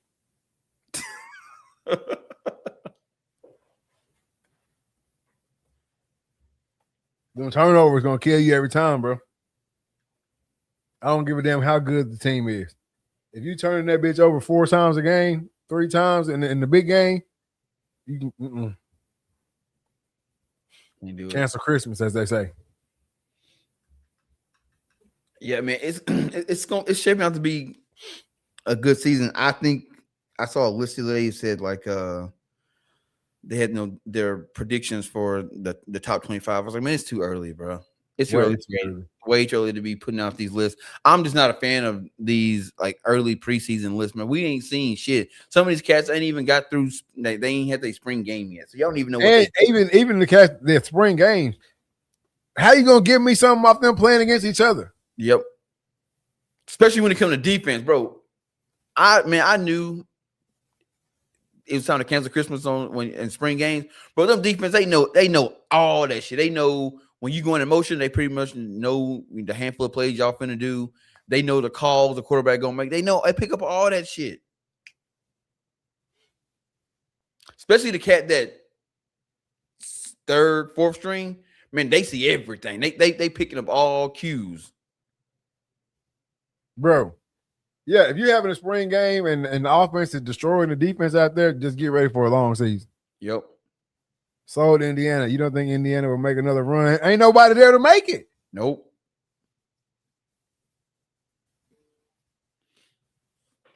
Ain't nobody there to make it. They losing a lot to age. And see, and I don't like the whole, since your team performed this way last season, you get the credit to the next season. Like it ain't like NFL teams. And you just said it. A college team changes dramatically year to year. Dramatically. They don't carry it for every team, though. That's the thing. No, they don't. They don't carry that same weight for every team. Every team don't get to carry their shit to the next season. Because if they did, then you would have a team like what's that? Was the Carolina North? Was it Coastal Carolina? Hell, there'll be years where they finish in, ranked 15, 16 in the season. I mean, at the end of the season. As soon as the season starts, gone. They got to make their way back up. Yeah, and then you also have a team like last year. Didn't what Ohio State came out? They ranked 1 first, or Texas was ranked 1 in the first week. Texas was ranked 1. Make it make sense. Man, they was trying to push that arch train, bro. They didn't want to give him the Heisman. They didn't want to give it to him. Which they can do. I mean, they got a veteran arch now, a veteran arch Manny. I still think he middle of the road. But he is a vet. I think hopefully Sarkisian, which I ain't no coach or nothing. Hell, you better than me, but hopefully Sarkisian can play to his strengths this season. A little bit more. A lot of read option type situation. And that can push Texas, that can push him up to another level, man. Have his ass running for about 115 a game. Something, bro. Maybe that can push him to another level in it, but I don't know, man. Like I said, they damn near like the Cowboys. So I can't even put nothing on Texas. But it's right around the corner though. Bro, what so I know you sent me a text message, man. What's up with this UIL shit? They back at it again? Bro, I almost forgot about that shit. Bro. UIL back at it again, bro. Which I hate. I absolutely hate the fact that they can step in and do this type of shit, man. But it happens. It seems like every 2-3 years we get it again. Yeah. You know, but no, Bryson Kennedy transfers to Duncanville last year out of Arkansas. And it was a huge deal. He's like the number 1 QB in Arkansas. He transfers to Duncanville to play. And obviously, you know, people report it, they cry about it. You cry about it enough times and talk about it enough, then UIL feels like, oh, well, we have to do something. We have to do some investigating. First of all, it don't matter why he moved. To me, it don't matter if he moved for athletic purposes. It don't matter if he moved because he had a girlfriend in Duncanville. It don't matter if he moved because he was getting it, or you know, he was hanging around the wrong crowd in that city. It don't matter to me why he moves. As long as you fill out your paperwork, you got somewhere to live, and you live here, you're good in my book. Because I say it again, the cat that's the best drummer from Arkansas moves into Duncanville, and now they band is a state championship drum line. Ain't nobody gonna say shit. Nope. If you got a debate club in Arkansas or a debate club in another school in Texas, and they number 1 debater moves to Duncanville, UIL, you're not stepping in and saying shit. One act play, tennis, golf, nobody's saying anything. But when it comes to basketball and football, baseball, UIL feel like they got to fucking bow their chest and step in and deny a kid a chance. Yeah, I don't get the shit, bro. And in the fact that like the parents, not the parents of the kids, but just the if you're a parent and your kid plays in the UIL league, whatever, the fact that they don't all band together and say we're not allowing this shit to happen, because the UIL is a private organization. They're not even a part of the academic system, are they? I mean, they have academic events. I don't know how much they. I mean, like they are like they're not state funded. Let me look that up for us. That's a lookup question right there.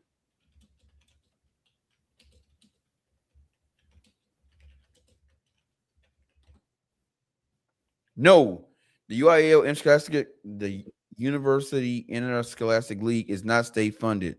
While it operates as a government agency under the University of Texas at Austin, it receives no state operations to fund its daily operations. So it's a privately owned company. So it's a privately ran organization. So you ain't state funded. So how are you stepping in and telling the kid that he cannot play because he moved to a school? The shit is stupid. I don't like it. I've never liked it. I think it's like a crybaby system, and I think nothing will ever happen because shit, none of the other schools want to see him play there either. Because now I gotta play against them. You see what I'm saying? So as long as we got enough people that don't want to, that don't want it to happen, then it'll never happen. So I just don't believe in that shit. Like if we gonna stand on this hill that we really care about kids and their futures, then we gotta stop this shit. Exactly. And I'm surprised that no parent, because I feel like that's an easy argument to win. Okay, cool. So just make them answer it. So if this kid transfers from this school to this school because they have a better band, can he not participate in band?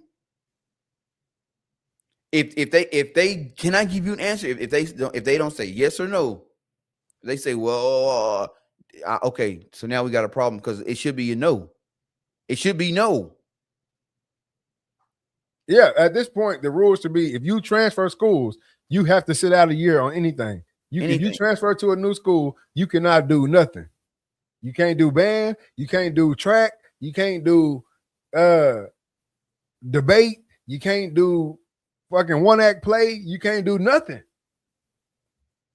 Anything that's UIL sanctioned, you cannot participate. Nope. But I'm sure when you look up their rule, it probably specifically states sports. It's athletic. You cannot move for athletic purposes, which I think is stupid as hell.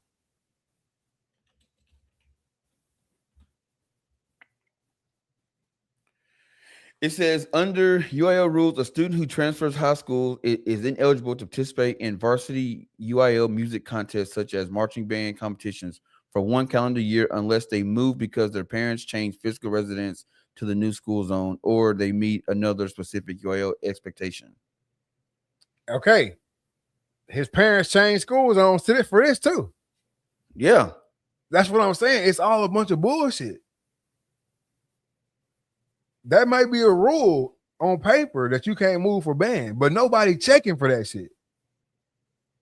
Yeah, because the rule says the 1 year sit rule, if a student transfers to a new school, but their parents remain in the original school's attendance zone, the student is ineligible for varsity level UIL music competition for at least 12 months.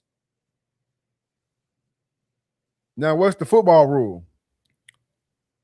I'm sure it reads the same. It says UIL strictly prohibits students from transferring schools for athletic purposes. If a student changes schools and the UIL district executive committee determines the move was for sports, the athlete is ruled ineligible to play varsity sports for at least 1 calendar year. That shit sound dumb. So you getting to pick and choose? Yep.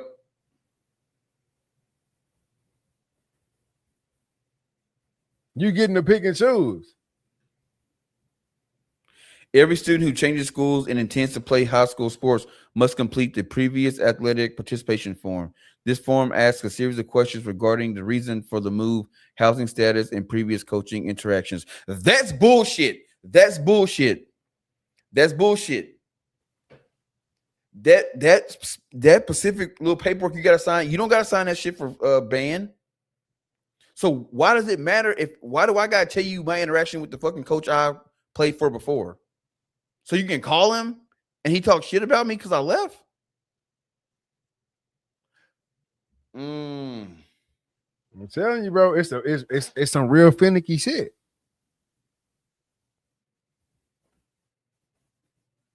I mean, it's happened here. It's happened right here in town.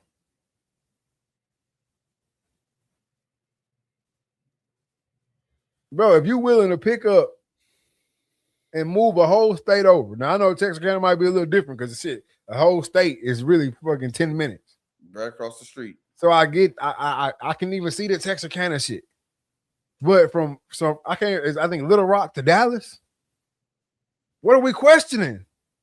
That's 5 hours. What are we questioning?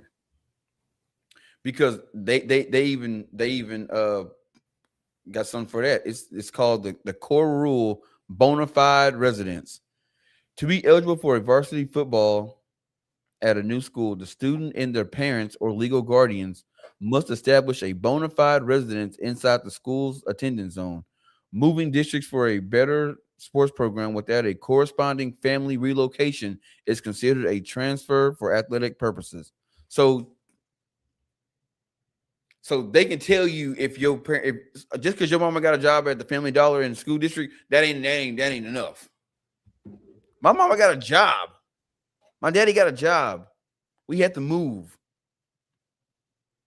So you make me sit up because I had to move? Yeah.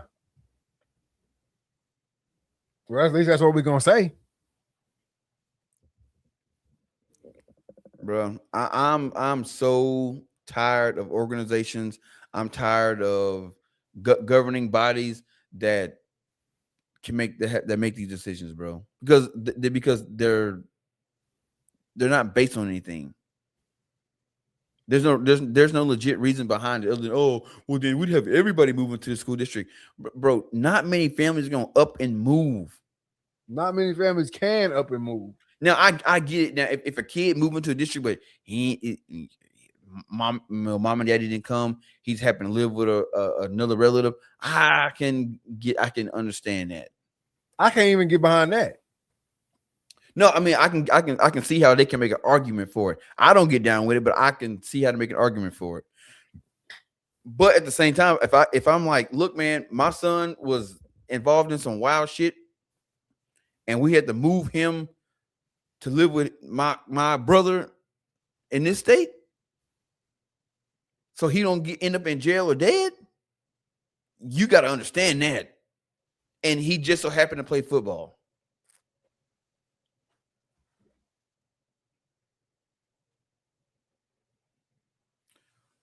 Man, they pick and choose, because the reason I say they pick and choose is because you don't hear it's not a, anytime you hear it, it's always like, 1, 2, maybe 3 cases.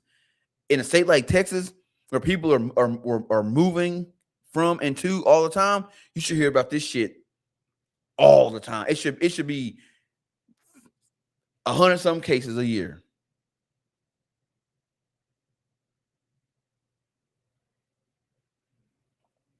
It should be. No, I agree. It should be a bunch of cases a year. A bunch of them. So now y'all, so what? Because I remember seeing this kid. It seemed like he moved there. What, beginning of, hell? It wasn't even beginning of the year. That shit was like, that shit was after last football season. So y'all wait till now to say, oh well, he can't play. He ineligible. Yeah.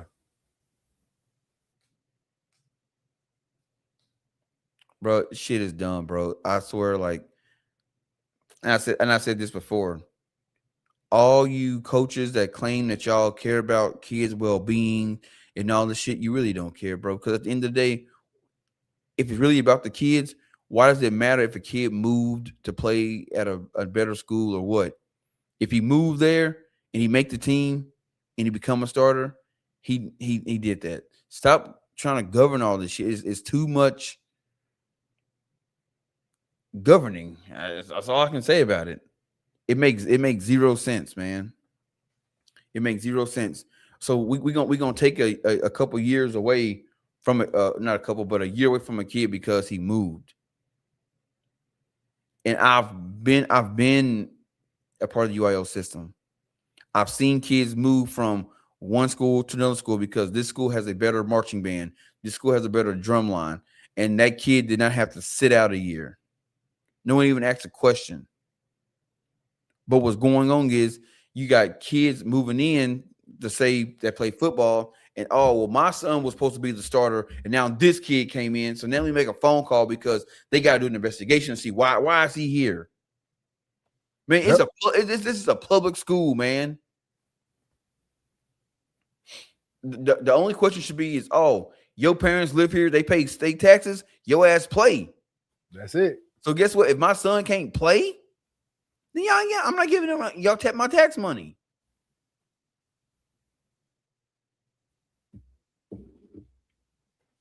Yeah, man. I've always been against this rule. I'm gonna always be against this rule, and there really ain't no change in my mind. We talking about the betterment of the kids. If you play at a shithole school and you actually have potential, and they got you playing fucking QB, punter, running back, punt return, kick return, safety, corner, linebacker, get the fuck out of there. Yep. Get gone. Go somewhere where you can play the position that you're going to play at the next level.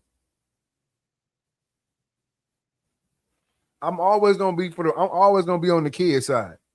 Always. For 100%. I'm always going to be on the kid side. I'm never going to be on that bullshit side of, oh, he's moving for sports reasons. I don't care if he is moving for sports reasons. That's the way he's going to get out and make his family a name. That's the way he's finna get out and provide for his future family. So we really talking about bettering the kids. If you go to a school with a shitty educational system, you should be able to leave and go to the school with the better one. Yep. If you go to a school that's got a shitty athletic program and you an athlete, you should be able to go to the school with the better one. It ain't the kid's job to make the fucking athletics at a school better. Think about how crazy you sound. Bro, I don't think these families get real attorneys. Because I feel like if you went and hired a legit attorney, dude, they could look at that rule and poke holes all in it. Now, at the end of the day, they don't go by it's not a law.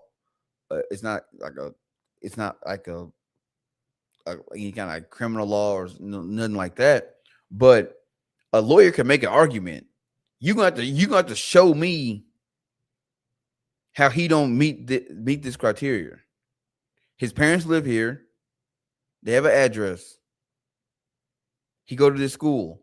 So he's supposed to transfer and not play a sport? Because I'm sure if he came and joined the band, you guys wouldn't have a thing to say about that. And show me the band students that you didn't allow to participate. Exactly. And then also, like I said, tell me how this kid is forced to shoulder a shit athletic program. Yep. Why are we holding these kids hostage? This school ain't paying them. You play where you live. Well, now we live over here.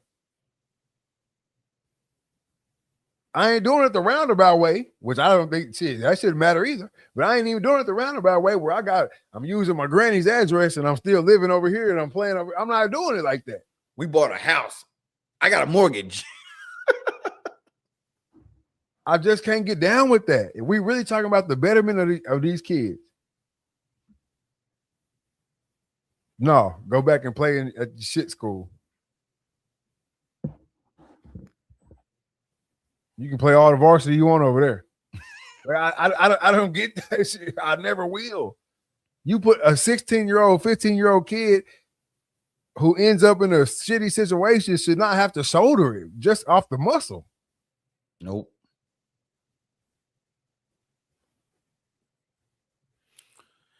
No, bro. It's sad, man. And I've argued with people about this before. It's like, oh, well, it keeps it fair because if kids are able to up and transfer whenever they want to, then you have all the talent at one school. All the talent can't be at one school. And so what if he does? So what?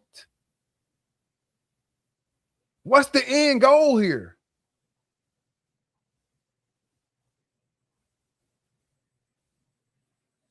If all the talent end up at one school, then maybe y'all need to start going and go looking at all the schools they left.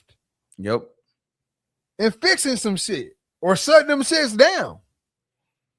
Because what's happening is allowing these coaches and people that don't want to believe it to verbally abuse these kids, and then you got to take it because, well, where else are you going to go? Because if you go somewhere else, I'm going to block it. You're not going to be able to play. Or verbally abusing them and not making the program better. Yep.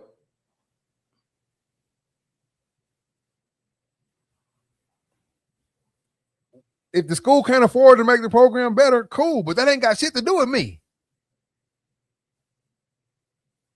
If they can't afford it and they're just not doing it, again, that ain't got shit to do with me. All I know is I got 4 years to prove to every school in this country that I'm worthy of a scholarship because we can't afford to pay for the shit. Yep. So I got 4 years to prove to every school in this country, or at least one school in this country, to take a chance on me.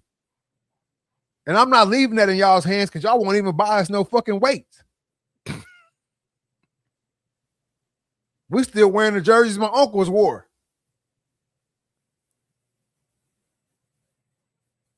What am I going to do with that? While this other school over here got the multi-million-dollar facilities, they nutrition plan, a nutritionist in the building, fucking sports trainer, sports medicine, all that shit. And I'm supposed to stay over here? Hell no. You will never get me to get behind that. I don't give a damn how much pride you got in your school or whatever you thinking you got. It makes no sense, man. It makes zero sense. I'll never get behind it, man. I swear, like, boy, they better hope I never get anywhere within UIL. Don't let me become an employee. I'm gonna turn that shit upside down. I'll be fired. First meeting.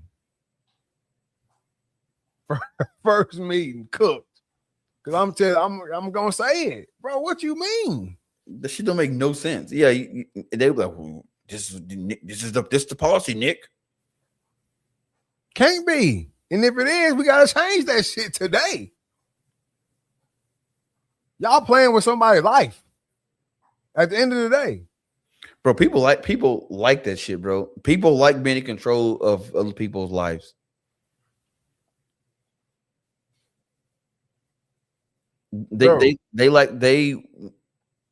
It's something about the human experience, human nature, bro.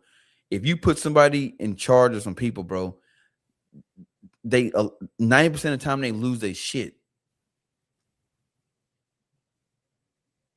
Yeah. They feel like I gotta enforce my will because I've been put in this position. I gotta make some shit shake. Because truth be told, if the UIL didn't have these meetings and these hearings where they have to decide if the kid can play or not, but they really don't do shit other than you schedule games. Yeah. You schedule games and you book venues. That's it. Your job ain't important. It ain't like y'all designing trophies. It's the same damn trophy it's been since forever. Gold ball. The medal, the same damn thing. The trophy that you win for state in football is the same damn trophy you win for state in theater. They just put a different plaque on it. How I know? I got both of them. Well, not I've seen the football. Yeah. And with the little circle, yeah. I got one. Same when you win in baseball too. Same when you win in basketball. Same everything. So man, hey, it's gotta change. And I feel like the only way it's gonna change is you get more people making noise about it. And not just making noise about it when it's your kid. Yeah. Or somebody you know from your school. It's got to be a whole movement where it's like, yeah, you know what? We can show you better than we can tell you, man. We ain't playing a game. We ain't doing shit. Figure it out.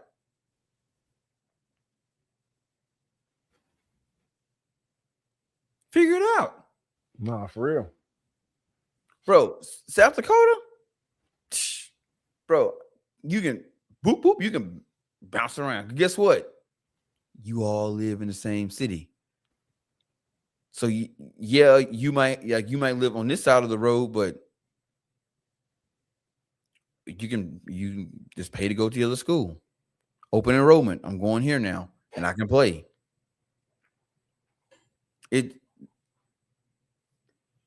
They try to run it like the NCAA. If you want me to be honest, that's how they UIL try to run shit.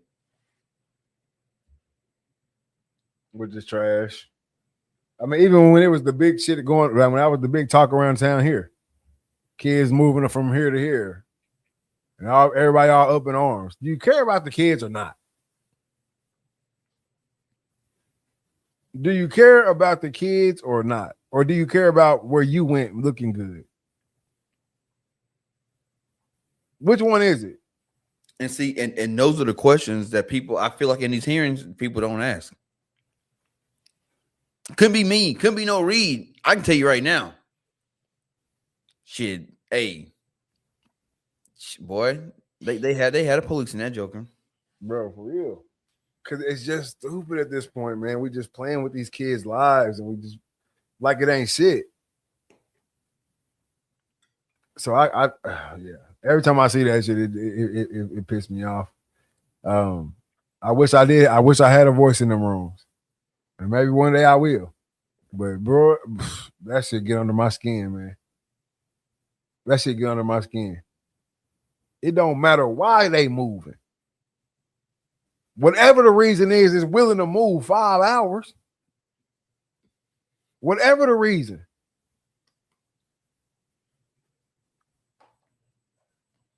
Cause do you do this shit if he don't choose Duncanville as his next stop? Yeah. That's another one. Had he moved from his school to Hooks? Is there an uproar? If he moved from his school in Arkansas to New Boston, DeKalb, Clarksville, Detroit, New Diana, James Bowie, does the UIL still have this meeting? And the answer is hell and no. No, because they ain't finna make that trip to New Diana. Bro, they're not, it's y'all picking and choosing what matters.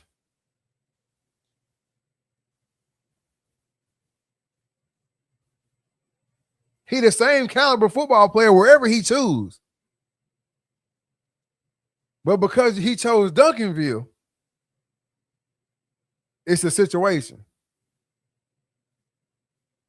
Oh, there's a couple schools, man. It'd be Duncanville, DeSoto, Allen. No, because I feel like if he would have chose Allen, nobody say nothing. I feel like if he would have chose Lake Travis, nobody say nothing. But if you choose a North Shore, if you choose Duncanville, hell, if you would have chose DeSoto, South Oak Cliff, now it's an issue. Yeah. Oh.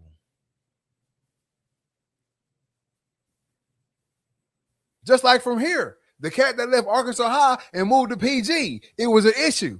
But had he left from Arkansas High and went to Texas High, like the rest of his friends, no issue. He left Arkansas High, went to Liberty Islo, would have been no issue. The UIL picks and choose where you can and can't go, which is also some bullshit.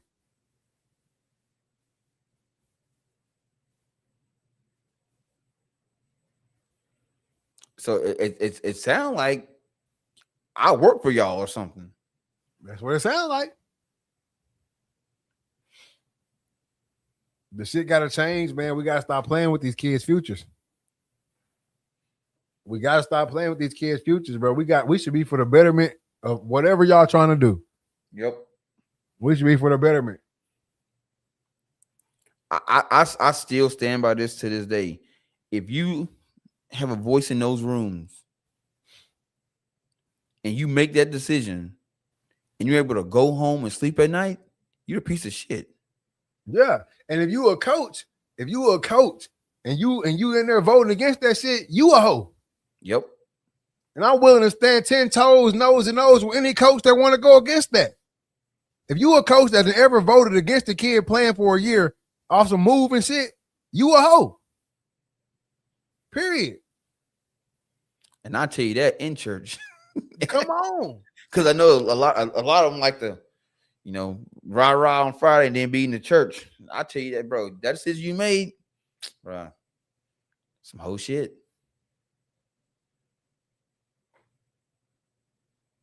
Coach against it, bro. If a kid decide to go to a school in your district and he a fucking 5-star recruit, whatever, bro, coach against that shit. You ain't getting a job at Texas. I don't give a damn what you do. Coach against that shit. Like, bro, y'all playing with these kids, man. That shit gas me up every time, bro. Stop playing with these kids, man. It's hard enough. It's hard enough to make it out. Period. I don't give a damn where you from. It's hard enough to make it out without all this extra shit going against you. Here's my question, and I'm sure no one can give me an answer. What does waiting a year do? Like normally when you have a policy in place, there's reason behind it. What's the year? What's the year wait? Because I don't know what it does for them, but I know what it does to the kid. Yeah, and I know what it does to the kid. The kid, man, because because I hadn't seen it. You just took something from a kid that was probably keeping him out of trouble, and now he now his risk level go up. Okay. The risk level go up, and then just talking the game, it knock you off your game. Yep. You done built up this momentum to be whatever level player you are. You done built up this momentum to get to that point. And now you got to sit out for a year. No game reps. We see that shit all the time.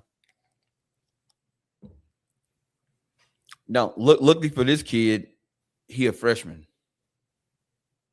Right? Yeah, sophomore. He'll be a sophomore this coming up season.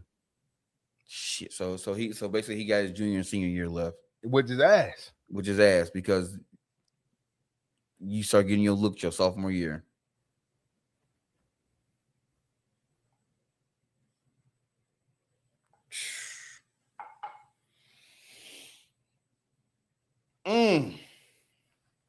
But they'll allow parents to hold their kids back for athletic reasons. That shit is crazy to me. And that's fine and dandy. Come on, man. Y'all gotta get y'all shit together, man. This shit getting out of hand. It's another one. Now, who knows what this next year holds for this kid now? Who knows? So his ass, man. But we gotta get to my favorite part of the show, man. We gotta get to these mental health checks.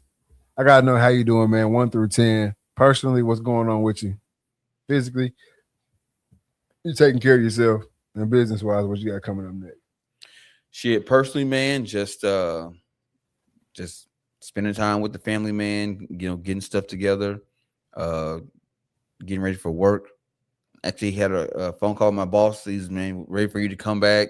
Giving me a list of stuff that I need to get, done and be prepared for next week when I start working again. So just getting all that ready, man. And I ain't gonna lie to you, bro. I'm dreading it.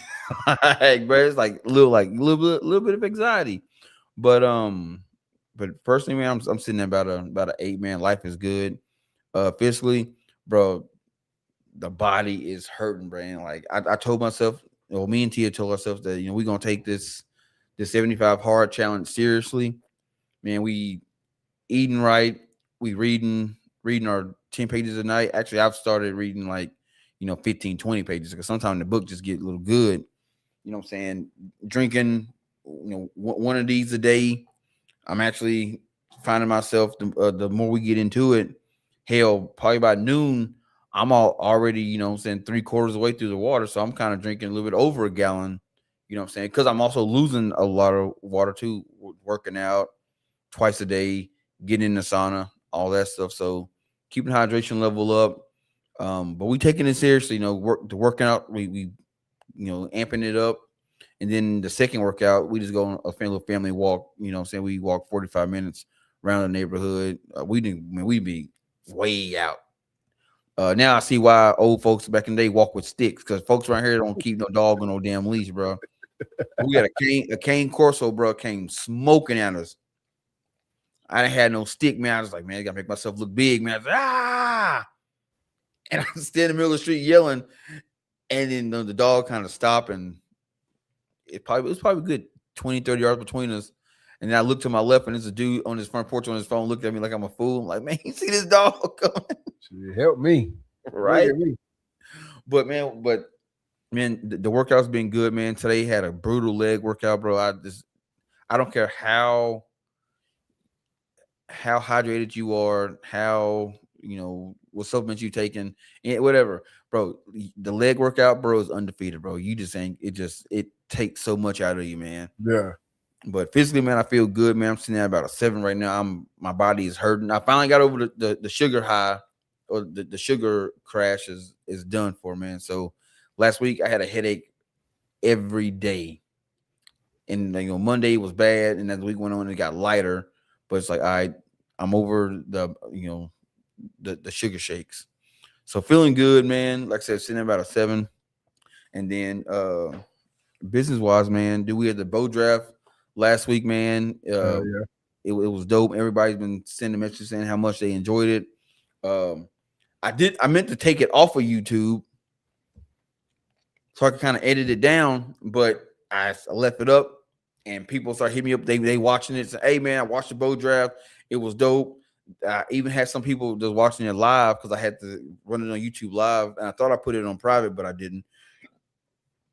But people are watching it and they enjoying it, man. And just like last year, people saying, "Hey, bro, I want to be in on it next year." People sending me, tips like, "This is what you should do next year." This, that, and the third. So can't wait to get next year going. That's gonna be dope. But that was fun. Man, I got 6 shows lined up between this week and next week. I'm gonna be a guest on a couple more podcasts, man. This year has been the year of being a guest on shows. People just they hopping on this Rated Ultra train, man. I've been doing this for almost 4 years now, and it seemed like just now, all of a sudden, now all the major podcasts, outdoor podcasts, want to get me on and talk to me. So it's just everything is up, man. Got some new merch on the way, some new hats and some new t-shirt designs coming out. Everything on our website now will be going on sale at the end of the month.